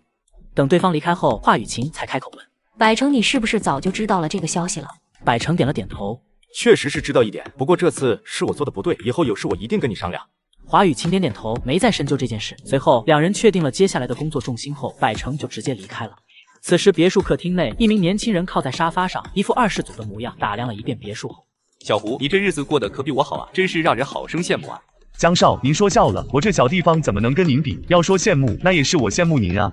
在这个年轻人面前，吴彪卑微的像条狗。年轻人目光看向了制服男子。陈叔，那件事怎么样了？有没有周旋的余地啊？我给手里的人打了招呼，让他们放人。这次那个空降下来的，竟然跟我绕那些叨叨，就是不放。好在他主管上司是我的人，打了招呼后，人已经放了。谁知年轻男子听后，脸色顿时一变，声音一下急迫而沉了起来。陈叔，你糊涂啊！竟然给那人打招呼，你不知道那些人是我们江家的死对头吗？出了事你要怎么扛？江少，你放心，那个人主管我知道，他绝对不会说不该说的。而且预审科那边我也让他们做了文章，就算审出来问题也不大。那3个被打伤的土鳖，我也让人去警告了，吓得他们跪地求饶，所以您不用太担心。年轻男子听后点了点头，把那个新来的弄走，1天没弄走，你们1天不准给我惹事。那人毕竟是省里空降下来的，咱们这么明目张胆的弄他走，会不会不太好？不太好个屁！你怎么不想想夜长梦多呢？到时候你有几个脑袋能扛啊？突然察觉到什么，抬起头看向玻璃外。江少，怎么了？年轻男子收回视线，摇了摇头。没什么，我刚刚似乎看到对面坡道上晃过一个影子，但是仔细看了之后，那里根本没人，可能是我眼花了。江少，要不我让人去外面搜一圈吧？说完，不等年轻男子点头，吴彪就直接转身走向门外。哎，你们2个去外面检查检查。然后才返回客厅里。年轻男子和陈国伟对胡彪这个举动颇为满意，随即3人又讨论起其他的事情来。没多久，那2个上山搜寻的人回来了，对胡彪摇摇头，表示什么也没有。我重生回来买的第1辆豪车，众人都说我是偷来的，下一秒就直接傻眼。在距离居民区3公里的一处小别墅里，朱旺看到王清的脸上那深深的手指印，整个人都怒了。谁这么大胆子敢打你？那人我也不认识，就知道他开了一辆新的A6。听说是开 A6 的朱旺皱了皱眉，怒火顿时降了不少。能开得起奥迪车的人都非富即贵，而 A6 更是奥迪目前在国内最贵的车，难道是某个达官显贵？王清看到朱旺犹豫了，立刻使出浑身解数撒泼起来，要死要活的哭喊着。你不看在我的面子上，你要看在你儿子的面子上呀！对方不但欺负我，还欺负你儿子。你要是个男人，你就给我们娘俩报仇。朱旺是个护短的人，特别是对自己儿子这件事上，但凡听到有人欺负他儿子，他立马就将理智抛至脑后，这跟他37、8才生儿子不无关系。儿子，他们也欺负你了吗？林家乐那个小贱人的爸爸欺负我，还差点把我推倒。添油加醋这件事，朱浩从小耳濡目染，不用教都用的娴熟。姜还是没有姓林的达官显贵呀。爸爸林家乐就是个小贱人，我们幼儿园的小朋友都知道，他爸爸只会靠女人，那车指不定是他爸爸偷的呢。朱旺听出了些端倪，皱着眉头点了点头，然后拿起手机就打了一个电话出去。喂，给我查一个人。李二狗和钱3今天起了个大早，正准备到外面觅食，走到居民区入口处的时候，却被定在了原地。他们都注意到了那辆崭新的奥迪 A6。这车谁的呀？真漂亮。这是奥迪 A4 吗？李二狗直接上前拍了他后脑勺一下。这是 A6，能买2辆 A4 了，这都不懂，别跟别人说你是跟我混的。钱3摸着后脑勺，委屈的点点头。而居民区入口停了一辆奥迪 A6 的消息，很快也不胫而走，引来越来越多的人围观。你们说这车是谁的呀？咱们社区里应该没有人开得起这样的车吧？那还用说，能开得起4个圈圈的，非富即贵。咱们居民区可没这样的人。我听说这车坐久了腰疼，我看还不如我的敞篷拖拉机舒服呢。这是典型的吃不到葡萄就说葡萄酸，而这边的议论声，百成毫不知情。听说了吗？居民区入口那停了辆豪车。百成和妞妞相视一眼，这俩妇女昨晚已经说好了，回来后先不跟唐婉说，等到时候直接带着唐婉走到车面前，将车门打开，这样更加惊喜。是吗？不知道，我去买早餐的时候，那些人都在议论。要是咱家也有小汽车就好了。妞妞眼神瞄向百成，百成当即会意，接过话茬。行，你这个愿望爸爸答应了，一定买一辆。看着这父女俩一唱一和的做着白日梦，唐婉直接白了百成一眼。妞妞不懂事，开玩笑，你怎么也跟着瞎胡闹？我可没胡闹啊，你相信你爹我不？妞妞赶紧点头。唐婉彻底无语，懒得理他俩。看着唐婉的反应，百成一想到等会唐婉得知那停在居民区入口的车就是他们家的，百成又忍不住莞尔一笑。笑什么笑？赶紧去吃早餐，等会妞妞该迟到了。吃完早餐，一家3口朝着居民区入口走去。到了入口处，只见一辆奥迪 A6 极为扎眼的停在那。此时，在车子的周围还站着不少人。唐婉朝 A6 看了一眼，给出了评价：这车真好看。废话，这车你知道多少钱吗？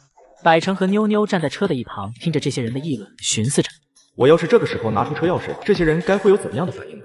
就在这时，钱3突然走上前来。哟，百成，你们一家也来开眼呐！别看了，再看你也买不起这样的车啊！有这时间，还不如找份工，多挣点钱，别老花女人的钱。李二狗看到百成，就想起自己被他坑去买彩票的事，十分不爽。一看到他站在自己喜欢的车面前就恼火。唐婉没想到看个热闹，居然也会让百成被嘲笑，顿时有些后悔起来。我们走吧。哼，你们都让开，这车是我爸爸的，我们现在要上车了。百成还没发作，妞妞已经不满地驱赶着汽车周围的人。这一幕落到众人的眼里，顿时哈哈大笑起来。百成，以前我只知道你不要脸，没想到你女儿也这么不要脸，真是有其父必有其女。李二狗满脸嘲讽，其余的人也跟着嘲笑。在他们眼里，百成一家就是不要脸的小丑。唐婉感觉脸上有些火辣，没想到妞妞居然沾染了百成的习性，正想转头就走，只见百成掏出一枚车钥匙，对着奥迪 A6 按了一下。这时，安静的车灯闪耀而起来。妞妞还愣在那干嘛呢？赶紧拉你妈妈上车啊！妞妞点点头，直接拉起了唐婉的手。在众人震惊的目光中，唐婉和妞妞上了车。百成油门一踩，直接弹射起。李二狗此刻只觉得被人隔空抽了一巴掌，脸色无比难看。我靠，百成居然就是 A6 车主！我重生回来买的第一辆豪车，众人都说我是偷来的，下一秒就直接带人堵在我的公司门口。正当百成载着唐婉兜风的时候，朱旺对他的调查已经出了结果。旺哥，你让我调查的人我查出来了，就是无洞社区那边的百成。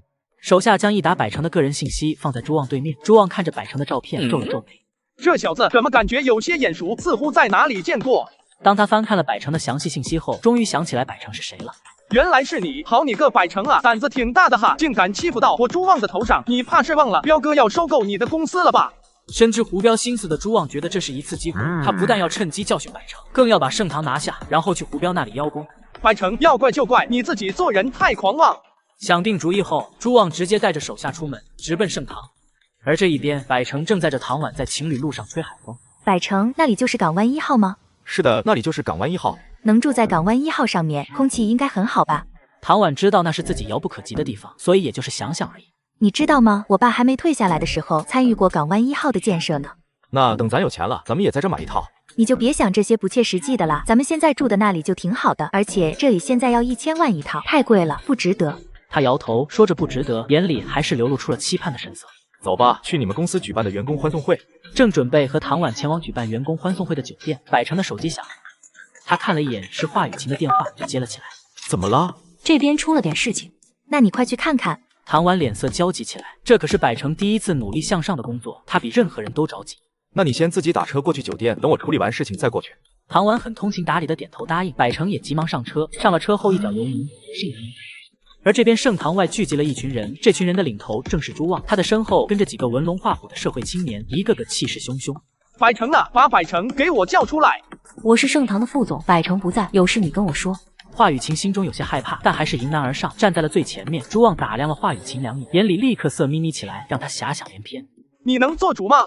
朱旺嘴角淫笑起来，华雨晴感受到对方的目光不善地落在自己的领口处，敢怒不敢言，挤出一个字：能。那就好办，把这文件签了，我就不为难你们。说着，朱旺就拿出一份文件，直接交给华雨晴。华雨晴接过文件，粗略地扫了一眼文件，立刻明白了对方的来意。原来这些人都是吴彪的人，真是没想到吴彪吃了几次闭门羹之后，现在要开始动粗了。那我要是说不呢？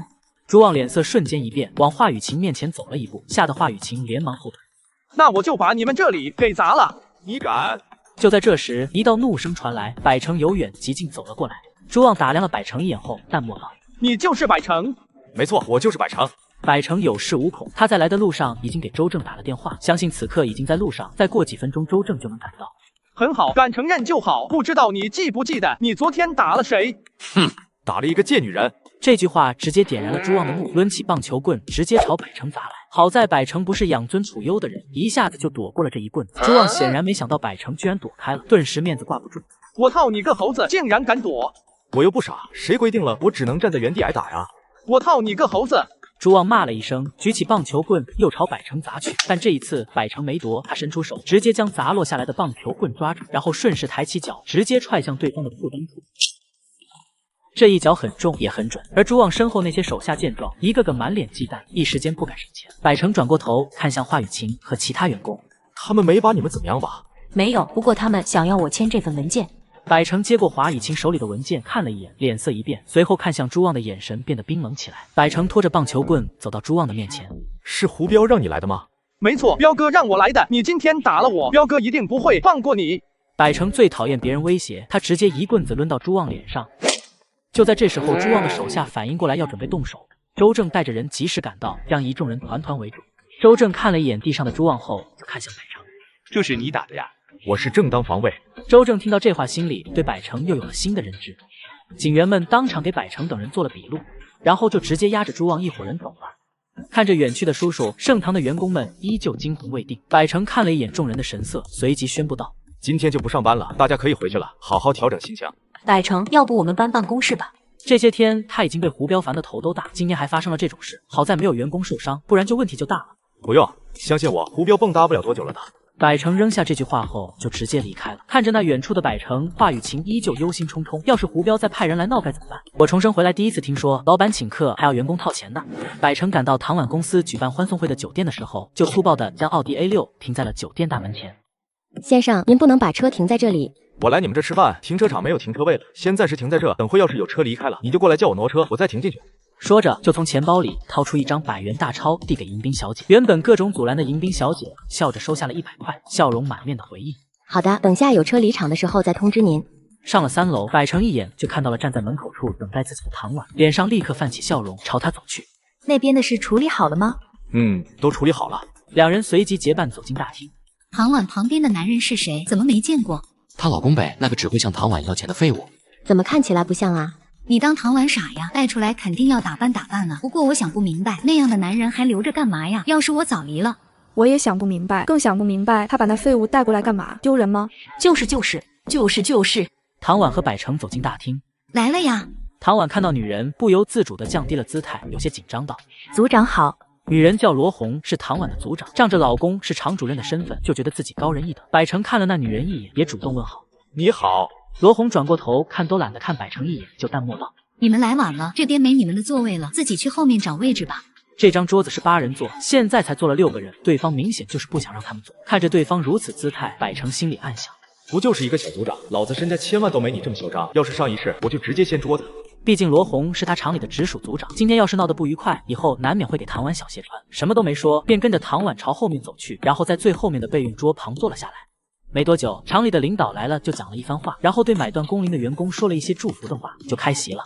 开席后，主任发现主桌还有空的位子，立刻对旁边桌的罗红问道：“小红，怎么回事啊？唐婉不是你们组的吗？怎么坐到后面去了？还独自开了一桌，这不是浪费吗？”这可不关我的事，我让他们坐这里了，但唐婉她老公觉得自己牛逼哄哄，非要独自开一桌，你们说是不是啊？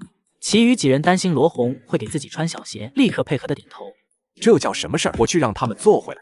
算了，那张牌开都开了，也退不了钱，就从那员工的工资里扣。主任点点头，也就没有过去。演习到了后半段，各桌开始相互间敬酒起来，尤其是靠近王富贵的那几桌，一个个举着酒杯，说着连自己都恶心的阿谀奉承。这时，一道不善的声音突然响起：“唐婉，你两口子单开了一桌，这时候难道不应该主动上来给厂领导们敬杯酒吗？”听到罗红的叫喊，唐婉和百成就走到了厂领导面前。厂长好，主任好，各位领导好。说完，唐婉就将杯中的酒一饮而尽。众人都以为百成会跟唐婉一起敬酒，但结果是他手里的那杯酒从头到尾都没喝过，这让一众厂领导顿时有些不满起来。罗红见到此状，心里别提多高兴了，他要的就是这个结果，让唐婉和百成在厂领导面前丢人。唐婉，你老公未免也太不给厂领导面子了，连酒都不喝，你们还来这干嘛？蹭吃吗？这时，厂领导们的目光纷纷落在百成身上。不好意思，我开车来的不能喝酒，我以茶代酒，敬各位领导一杯，感谢你们这么多年来对我老婆的照顾。说完一饮而尽，虽然没喝酒，但终究还是敬了。厂领导们也都没放在心上，但是罗红却抓住百成说话的破绽，酸酸的道：“哟，还开车来不能喝酒，不知道你开的什么车呀？不想给我们领导面子就直说。”我看那也就是自己改装的自行车，加了个点火气，那种车也好意思拿出来说？见过不要脸的，没见过这么不要脸的。几个想要拍罗红马屁的员工立刻出言附和。这一下，厂领导们这才反应过来，一个个脸色不悦的看向百人。我开什么车来，不需要跟你们交代吧？不管开什么车，作为好市民都应该遵守交通规则，喝酒不开车，开车不喝酒。百成不卑不亢，有条不紊地说道。这话让好几个厂领导都不由自主地低下头去。婉儿，咱们走吧。这里百成一秒都不想多待，他直接牵起唐婉的手，拉着她就要往外走。可是罗兰还是不依不饶，不想就这么放过他。哟，这就走了？我劝你们最好把你们那一桌的剩菜打包回去，别说我没提醒你们，那一桌的钱从唐婉的工资里扣。什么意思啊？字面意思啊，前面又不是没位置，你们还跑到备用桌去坐，不是存心浪费是什么？现在只是扣唐婉工资而已，要是换做以前，直接开除唐婉。百成冷眼看了罗红一眼，然后转过头看向厂领导那姐。各位领导，真的是这样吗？我重生回来第一次听说老板请客还要员工掏钱的。各位领导，真的是这样吗？没错，就是这样。厂里对于铺张浪费的行为是明令禁止的，你们明目张胆的犯了，自然是要为自己的行为买单。不同意这个决定啊？不同意的话，现在就可以离职啊！当然不同意，只不过离不离职不是我说了算，也不是你说了算，你们没有强迫我老婆离职的权利，除非你们开除她。不过别忘了，开除合同期内的员工是要按照法律规定赔偿的。百成直接从口袋里掏出10张100元大钞拍在桌面上，这1000块算我们买单的钱，你们自己买单啊？那太好了。说着就伸手要将桌面上的钱拿走，百成直接按住了钱。单我可以买，但是你们必须给我们道歉。哼，道歉？你疯了吧？就是自己做错了，还想别人跟你道歉，脑子有问题吧？唐婉，还不赶紧让你男人少说2句？难道你真的想被辞退吗？全场的人没一个看好百成的，百成面不改色，盯着厂领导几人，坚决道：想要拿钱就给我道歉。你凭什么让我们道歉？你们做错在先，就该承担后果。你有种再说一遍，信不信我直接开除你老婆？唐婉急了，虽然开除会有相应赔偿，但在现今这个经济形势下，各厂裁员都来不及，怎么可能招人？你别说了，快给厂领导他们道歉，这些人都不是我们能惹得起的。百成丝毫不搭理，依旧淡然一字一句道：道歉。厂长勃然大怒，站起身来喝道：你算个什么东西，还要我道歉？要不是看在你是我们厂员工家属的份上，我他妈直接扔你出去！唐婉，你什么意思？唐婉急得都要哭了，对着厂领导几个连连道歉。对不起，他不懂事，各位领导别跟他一般见识。百成制止了继续道歉的唐婉。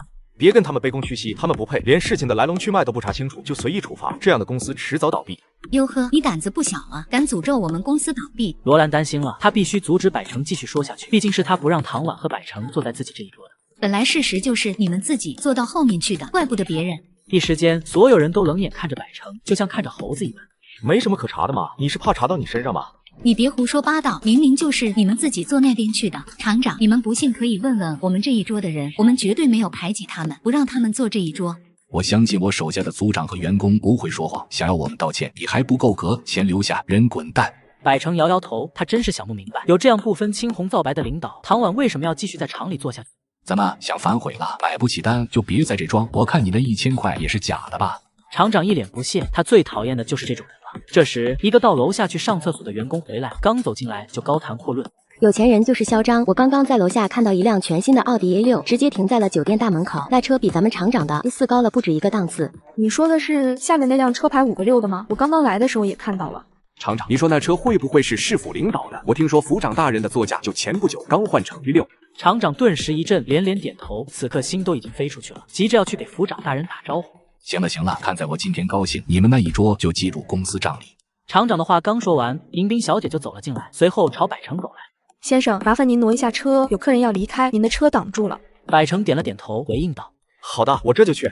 回应之后，然后就直接离开了大厅。一时间，大厅里的众人都静悄悄的，他们都想到了那一辆堵在酒店大门口的奥迪 A6。这时候，已经有人跟着出去，想要看看那车到底是不是百成的。越来越多的人跟了出去，最后连厂长和厂主任也都忍不住了。在他们的视线中，百成优雅的上了车，紧跟着就听到了发动机的轰鸣声。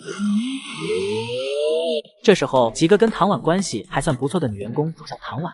唐婉，那车真是你家男人的？是的，回去的时候带我呗，我还没坐过那么好的车呢。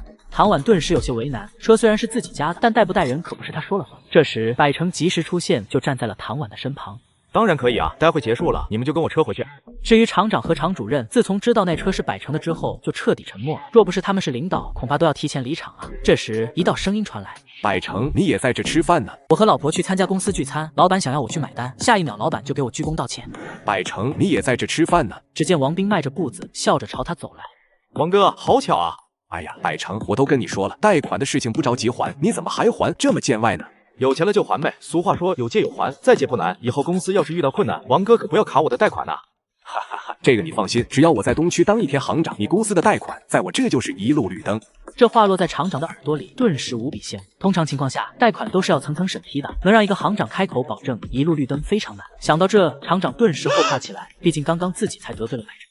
百成，这位就是弟妹吧？真好看，你真有福气。百成点点头，直接承认。这是我老婆唐婉，今天正好陪她来参加她公司为买断工龄员工举办的欢送会，这不吃的有些不愉快，所以准备走了。这话一出，厂长再傻，此刻也听出百成话里的意思，直接走了上来，站在百成和唐婉的面前，弯腰鞠躬，整套动作一气呵成。唐婉啊，你们这顿饭吃得不开心，是我这个厂长的失责。另外，你们之前说的事情我会严查，在这我向你们表示最诚挚的歉意。道完歉后，立刻扭过头看向常主任，然后对他喝道：“还愣着干什么？还不带你老婆过来道歉？”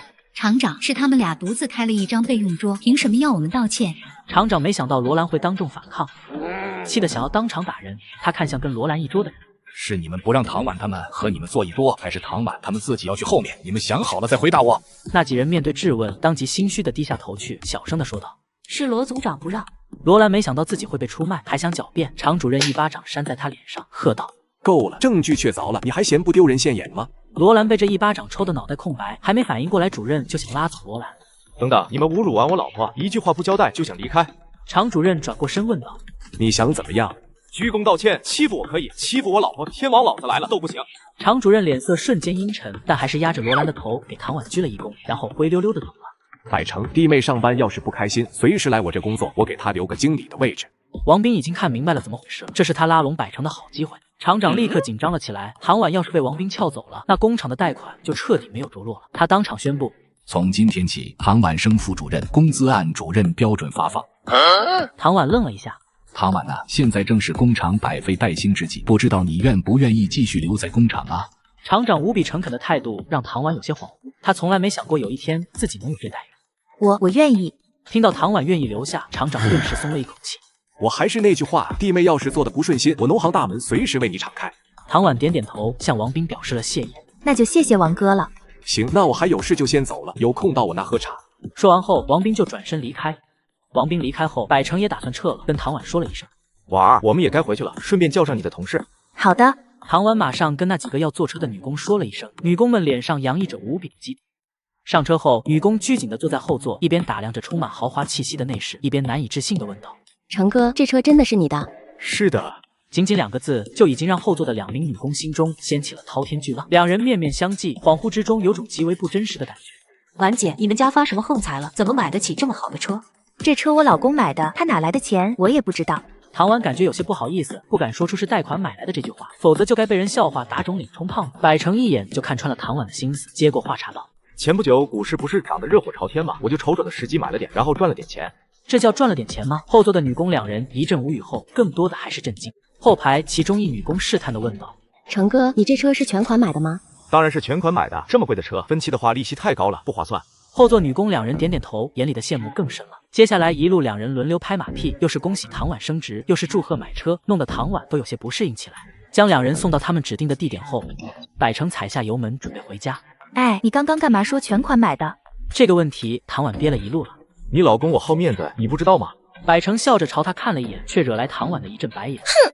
百成将他送回家之后，便找了个借口要出去。“婉儿，公司还有一些事要我过去处理一下。”“好，那你路上注意安全。”唐婉下车后，百成直奔板丈山别墅找胡彪。“我的小舅子借了高利贷还不上，我去救场，小舅子还不领情。”唐超疯狂地奔跑着，身后是4、5个拿着棍棒的混混正追着他。百成见状，踩下油门跟了上去。唐超被追到了一个死胡同里。“跑啊，继续跑啊！”为首的混混拿着棍子，满脸凶横地朝唐超缓缓走过去。唐超满脸恐慌，双脚不停地往后退，但后面是墙，很快他就退无可退了。“跑啊，我套你个猴子！”为首的男子举起棍棒就往唐超身上打，一边打一边：“借了钱不还，我套你个猴子！”老子告诉你，今天要是不还钱，我们就上你家找你爸妈要。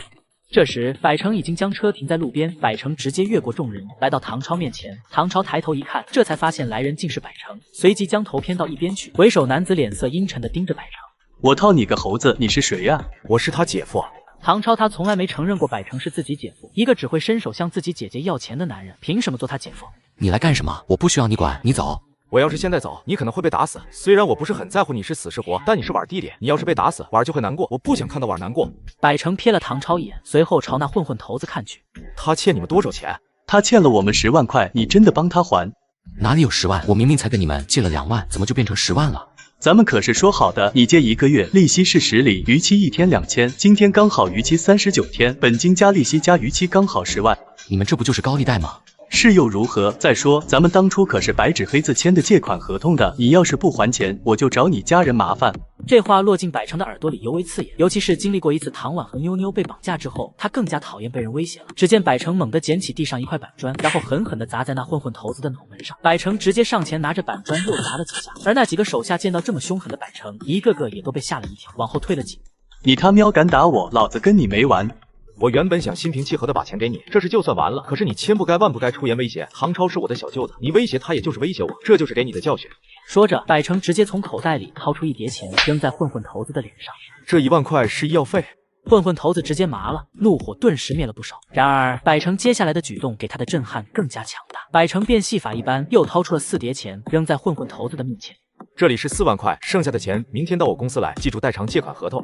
混混头子还没反应过来，百成已经扶起唐超朝胡同外走去。那几个手下当即让开一条路。走出胡同，唐超才反应过来，他一把推开了百成，质问道：“你哪来那么多钱？我都说了，我的事情不让你管。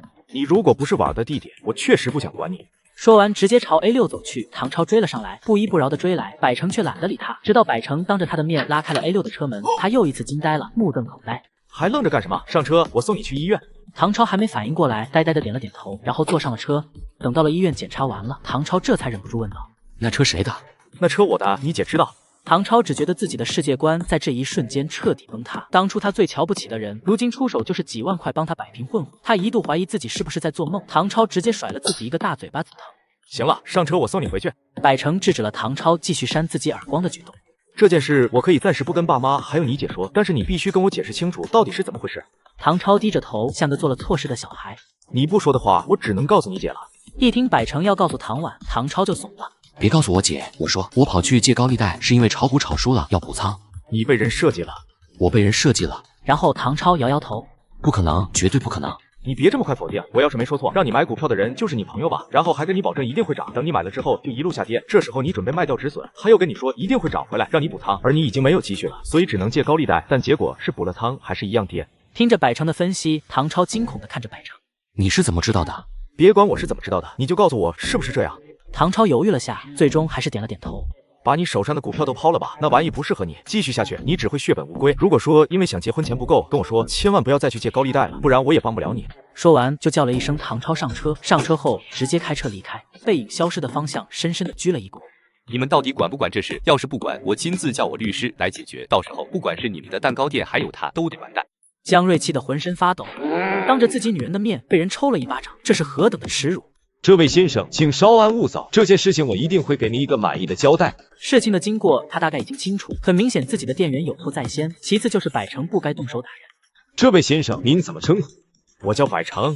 百成先生，首先我要向您道歉，由于我的管理不到位，给您造成了麻烦。说完，店长就直接对着百成鞠了一躬，这让百成有些措手不及。其次，您也有错，不该动手打人，我希望您可以向这位先生道歉。江瑞闻言，脸上洋洋得意起来。跪下给小爷我磕3个响头，今天这事就算了。这话一出，店长则是暗道一声不好。我的本意是想要缓和两人的冲突，没想到江瑞蛮横不讲理，明明是他插腿在先，现在还要人家跪下给他磕头。你让我给你磕头？百成又扇出2巴掌，这次直接将江瑞打得晕头转向，找不着北。两世为人的经验告诉百成，当对方比你狠的时候，你只有比他更狠，对方才会怕你。你给我等着，老子今天不弄嘎你，我不姓江。说完就带着那女子离开了这里。店长也是无奈，他极力调解，反而让双方的矛盾更深了，这可如何是好？百成仿佛看穿了店长的忧虑，直接拿出一张银行卡拍在了柜台上。你这店我买了。服务员听到这话，无屑的白了一眼，反倒是店长看着那银行卡，足足愣了半晌。柜台里的服务员依旧不知道自己得罪的是什么样的人。店长，我觉得应该报警把这人抓起来，不然等到江瑞找回来，麻烦的就是我们。报什么警？从这一刻开始，你被炒了。店长您说什么？服务员甚至一度怀疑自己的耳朵出了问题，出现幻听了。店长没搭理服务员，毕恭毕敬的将银行卡还给了百成。尊贵的先生，我暂时还没有卖店的打算。难道你就不怕他回来找你麻烦？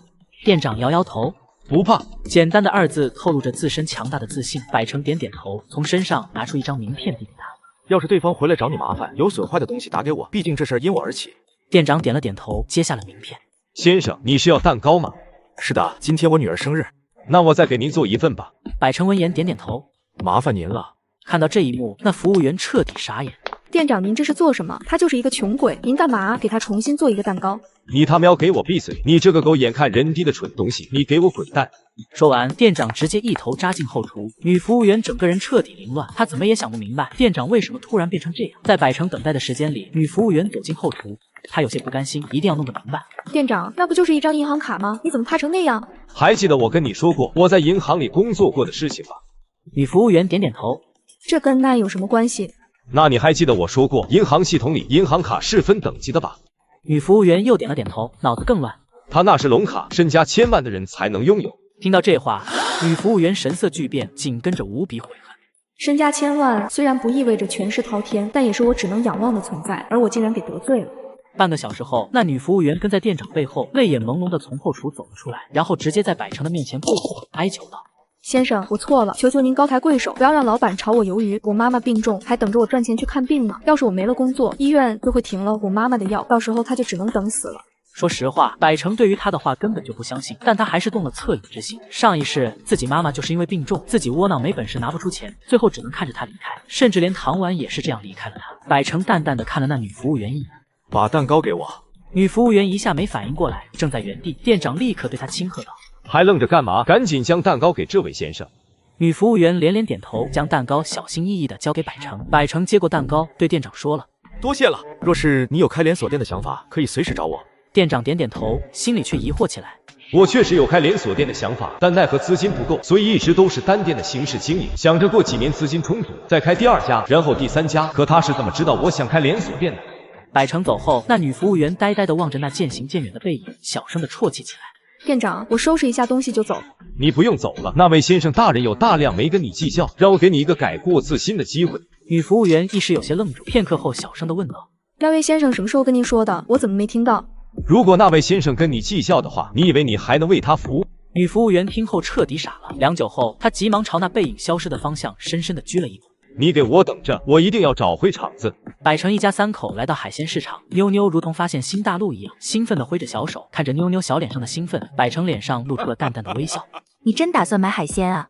是啊，既然已经答应了妞妞，那就要言出必行，说今天给妞妞做海鲜大餐，就一定要做给她吃。可是这些东西都好贵呀，你看那大龙虾一斤300多呢，都赶上好几天的工资了。而且龙虾个头那么大，一只恐怕要上千吧，300块都可以买好多斤虾了。那是大花龙，跟普通的虾不一样。有什么不一样？还不都是虾？你现在刚买了车，车贷还没还完呢，以后用钱的地方也多，咱们还是要精打细算，省着花。看着那么贵的价格，唐婉很是肉疼。随后不等百成开口，就直接牵着妞妞的手准备离开。妞妞，今天咱们不吃海鲜了，待会咱们去买些虾，回去给你做椒盐虾好不好？妞妞一愣，不过很快，妞妞这个懂事的小孩就点了点头。那我们去买虾吧，椒盐虾我也挺喜欢吃的。我班上同学说了，龙虾个头大，肉很老，不好吃的。你们没钱买就算了，可怎么还说我们家的货不好吃啊？我们家的龙虾肉怎么会老呢？不知道不要乱说，别赶走我的客人。就是嘛，没钱就不要来逛海鲜市场，这里最便宜的龙虾都要500-600一只，根本不是你们这种穷人能吃得起的。这个时候，一个中年胖子走了过来，眼神不屑地落在了百成一家身上，朝着档口老板娘大声喊：“老板娘，给我来2只大花龙。”好的，老板您稍等。老板娘立刻笑容满面，屁颠屁颠地忙活了起来。老板，对不起呀，童言无忌，打扰您做生意了，我们这就走。唐婉连忙道歉，但百成看不下去了。谁说我们买不起的？给我挑2只澳洲龙虾，再给我来1只帝王蟹。你疯了？这澳洲龙虾和帝王蟹更贵，这下子不得3-5千。老婆，只要女儿开心，3-5千又如何啊？又如何？你忘了你车贷还没还完吗？不要以为现在挣了点钱就尾巴翘上天，你最近真是有点飘了。看我晚上让不让你跪搓衣板？婉儿，你听我说，今天呢是妞妞生日，也是你的功劳日。没有你10月怀胎，我怎么可能有这么漂亮可爱的女儿呢？更重要的是，我已经答应了妞妞，今天要给她做海鲜大餐。你这不是让我在孩子面前食言吗？幼儿园老师都有教，答应别人的是要做的。谁叫你信口开河的？婉儿，你们娘俩放心，我以后啊绝对让你们过上好日子，然后换大房子。百成知道唐婉已经答应，这一点他上辈子就拿捏得死死的。我发觉你油嘴滑舌的本领是一点没变。看见百成夫妻2人嘀咕老半天，档口老板娘顿时不耐烦了。我说你们到底买不买呀？不买，别挡在这里阻碍我做生意。买，当然买。你确定？当然，你放心，我不会少你1分钱。你先忙手里的。好的，老板，你们等一会，我弄完这边就给你们装澳洲龙虾和帝王蟹。老板娘立刻就换了一张嘴脸，继续忙碌起来。打肿脸充胖子，就怕你们吃了这一顿，接下来2个月都要喝西北风了。百成转过身，目光冷冷地看着那中年胖子，身上顿时散发出一股上位者的气势。你什么意思啊？把话给我说清楚。我什么意思？好心提醒你们，穷鬼就要过穷鬼的日子，别以为发了工资就能跟真正的富人相提并论。富人的生活不是你能想象的。我这是好心提醒你们啊，你们可别狗咬吕洞宾，不知好人心。怎么，就你有钱，不允许别人有钱？一般般吧。我是盛唐房地产新型的建筑项目经理罗大海，1个月5位数。前2天华雨晴跟我提过一嘴，要找个负责1中那边地块的建筑经理。华雨晴怎么找了这么个人？百成，算了，咱们走吧，别理他了。听到对方说自己是盛唐的建筑经理，1个月能赚5位数，唐婉顿时就虚了。听到唐婉发话了，百成也就暂时不想跟这男人一般见识，反正已经知道他是自己公司的员工，等明天上班再算账也不迟。而那罗大海居然对唐婉动了心思。美女，你这么漂亮，怎么就嫁了个穷鬼呢？要不这样，我每个月给你5000，你跟我吧。说完就直接伸出手想要去抓唐婉的手臂。你要干嘛？你走开！唐婉吓得惊叫起来，极力甩开对方的手。百成完全没想到这家伙胆子居然这么大，百成直接一脚朝对方的裆部踹去。色胆包天，老子就让你痛苦不已！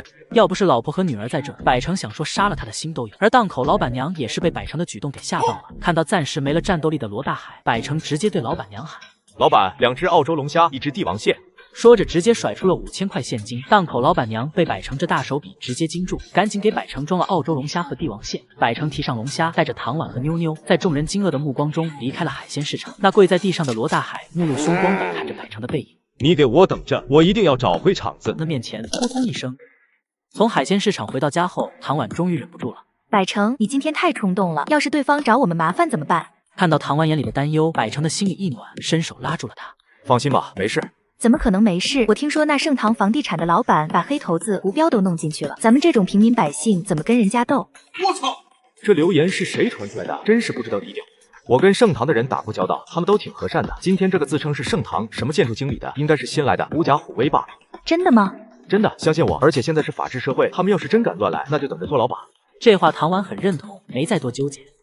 江海市2000年大酒店内。江海这破地方真是穷山恶水出刁民，别让我再遇到他，不然一定要安排他吃炒粉。这也是你自找的，你好好的排队，怎么会出这种事？我不管，反正就是他的错。你在江海怎么玩我不管，但是强龙不压地头蛇的道理，我希望你能懂。另外，我们这次是带着爷爷的使命来的，你要是干坏了事情，江峰的下场就是你的下场，到时候可别说我不保你。江瑞闻言，有些畏惧的看着江哲，有些不甘心。知道了，哥。扔下这话，他就直接转身走进了自己的房间。江哲无奈的摇了摇头。我原本以为带江瑞出来能让他好好跟自己学学，没想到他依旧顽性不改。老爷子的身体一天不如一天，要是哪天撒手人寰，我们这些后辈要是没有真凭实力，怎么可能获得更多的资源？二房的江峰已经基本在老爷子那被拉进黑名单了，这是江瑞的机会啊！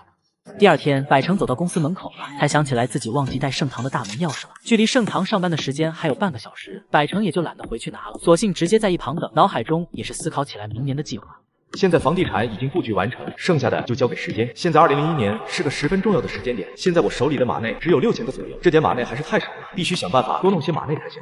正当百成在思考着怎么弄马内的时候，一个男人突然站在了他的面前，凶神恶煞地看着他。这个人就是昨天在海鲜市场和百成发起冲突，自称是盛唐房地产的建设项目经理的罗大海。小子，你胆子不小啊！昨天打了我，今天还敢来盛唐？我来盛唐，你能怎么着？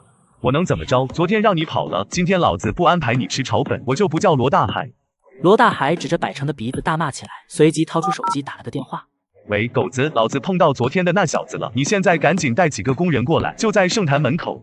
挂了电话后，又指着百成的鼻子骂了起来。你个小可爱，有种别走，我待会请你吃炒粉。好，我不走，我倒要看看你怎么安排我吃炒粉的。要是你安排不了我吃炒粉，那我就安排你吃炒粉。笑话，那些被我带出来的工人，哪一个不是狠角色？安排不了你吃炒粉，老子给你舔鞋！不一会，一个包工头模样的人带着几个工人，气势汹汹地赶了过来。罗哥，昨天哪个不长眼打的你？就是他，让他给老子跪下道歉，然后再打断他的腿，否则直接给我安排他吃炒粉。这事简单，交给我们。包工头大手一挥，身后的几个工人就立刻将百成团团围住。小子，听到我罗哥的话了吧？赶紧跪下，不然我们只能安排你吃炒粉了。我跪天跪地跪父母，他算哪根葱，敢让我跪？敬酒不吃吃罚酒，那就怪不得我们了。包工头缓缓走上前，其余几人也做好了随时动手的准备。都给我住手！众人转头望去，只见华雨晴快步的朝这边走了过来。都怎么回事？工地不用开工吗？一个个都给我回去！华总，是罗哥喊我们来的。包工头见到华雨晴，立刻怂了，退到一边。华雨晴脸色顿时一沉，看向罗大海。罗大海，你知不知道你在干什么？我请你回来是让你打架来的吗？工地上的事情都弄完了是吗？华总，这家伙昨天动手打了我，我就是想给他一个教训而已。等等，你把话说清楚，我昨天为什么动手打你？你自己心里没点数吗？你要是不对我老婆动手动脚，我能打你？华雨晴脸色更加阴沉了，他万万没想到这里面还有这一茬。还没等他开口，百成那质问的声音就在他耳边响起。华总，这就是你给我选的建设项目的经理吗？这样的人，你放心把建设项目交给他。小子，你什么意思？闭嘴！从现在起，你不再是我盛唐房地产的建设项目经理，你被解雇了。华总，不用再说了，你身为建设项目经理，不好好抓建设就算了，还得罪公司老板，这一切都是你咎由自取。罗大海彻底懵，自己什么时候得罪了公司老板？就在这时，百成看了一眼华雨晴之后，追究他影响工程施工进度的责任，让他赔偿。好的，老板。这下罗大海彻底相信，那个被他口口声声喊成小子的男人，竟然真的是盛唐的老板。反应过来的他立刻冲到百成的面前，扑通一声，直接跪在了百成的面前。扑通一声。林总，真是大水冲了龙王庙，一家人不认识一家人呢。您刚刚不是还想请我吃炒粉吗？这是一家人吗？百成的眼中闪过一抹骇人的寒芒，罗大海的冷汗都被吓出来了。这是误会，都怪我有眼无珠。林总，你大人有大量，饶了我这一次吧。说着，罗大海直接使出苦肉计，当着众人的面狠狠地抽了自己好几个大嘴巴。我可不是大人，也没有大量，我百成只知道人敬我一尺，我敬人一丈。林总，我错了，林总，我知道错了，求求你放我一马，我上有老下有小。你我都是成年人，就该为自己的言行举止负责，这一切都是你咎由自取，怪不得别人。说完，继续朝圣堂里面走去。包工头忽然开口了：“那个林总，怎么你想要替他求情？”不，我不替他求情，我替我自己和这几个兄弟求情。我们都是受他蛊惑才来的，还请李总您能网开一面，不要让我们走人。是啊，我们要是不来，罗大海肯定也不让我们继续在工地做下去了。对不起，林总，请你原谅我们。其余几个工人也附和道。百成看了他们几人，态度还算诚恳，而且这件事他本来也没把他们带上。今天这事我就不追究你们了，回去好好工作，闲暇之余多看看书。以后要是再犯今天这样的事，那就是法律上的寻衅滋事罪。一旦有了案底，你们自己就不要提了。今后你们的孩子，无论是上学、当兵、找工作，都会受到严重影响。你们自己掂量，做什么事之前是不是要三思？啥？我们居然犯法了？我套你个猴子，罗大海，你坑惨我们了。行了，都回工地去。工程要是落下，我可就追究你们今天的责任了。工人们听到百成暂时不追究责任，立刻感激地朝他鞠了一躬。林总，您放心，工程的事我们一定给您办得漂漂亮亮的。百成点点头，然后直接进了圣堂。华雨晴心里暗暗吃惊，百成这一手恩威并施，真是炉火纯青，看来自己还是要多学学啊。遣散了农民工之后，他也走进了圣堂，然后直奔百成的办公室。老板，是我的疏忽，才让罗大海这样的钻了空子。他是来做检讨的，毕竟人是他请的，还闹出这种事。这件事就这么过去了，以后招聘的时候，人品放在第一位。华雨晴松了口气，连忙点头，记住了。哦，对了，近期咱们收购的楼盘有港湾1号的楼盘吗？没有，那是招商地产的。不过最近听说招商地产正在甩卖，似乎是为了回笼资金。帮我拿下港湾1号，多少资金都拿下。拿下港湾1号是赚还是亏，对于百成来说不重要，重要的是唐婉想住在上面，所以付出再多，百成也愿意。好，我现在就带人去研究招商地产关于港湾1号的相关资料。华雨晴说完这话，直接退了出去。百成的手机这时候响了。喂，老婆，怎么了？今天是我妈生日，你没忘吧？没忘。那行，等会下班你记得去买点东西，然后我们一起去我妈家。没问题。挂了电话，百成直接离开了公司，来到老丈人家门口。呀，姐夫，你们来了。小妞妞有没有想舅舅啊？有呀。哈哈，妞妞真乖，等会舅舅给你买玩具去。一听到玩具，妞妞顿时两眼放光。我要买玩偶。好，舅舅答应了。姐夫，你们先进去，我在这等客人。唐婉有些好奇地看了唐超一眼。我怎么感觉唐超今天对百成的态度有些变化？之前来的时候，唐超是完全不会跟百成打招呼的，更别说喊百成姐夫了。好，婉儿，咱们先进去。好的。一边往里面走，唐婉一边小声地对百成问：“你有没有发现我弟今天对你的态度好像转变了很多？”有吗？有，你没听他主动喊你姐夫吗？有这回事吗？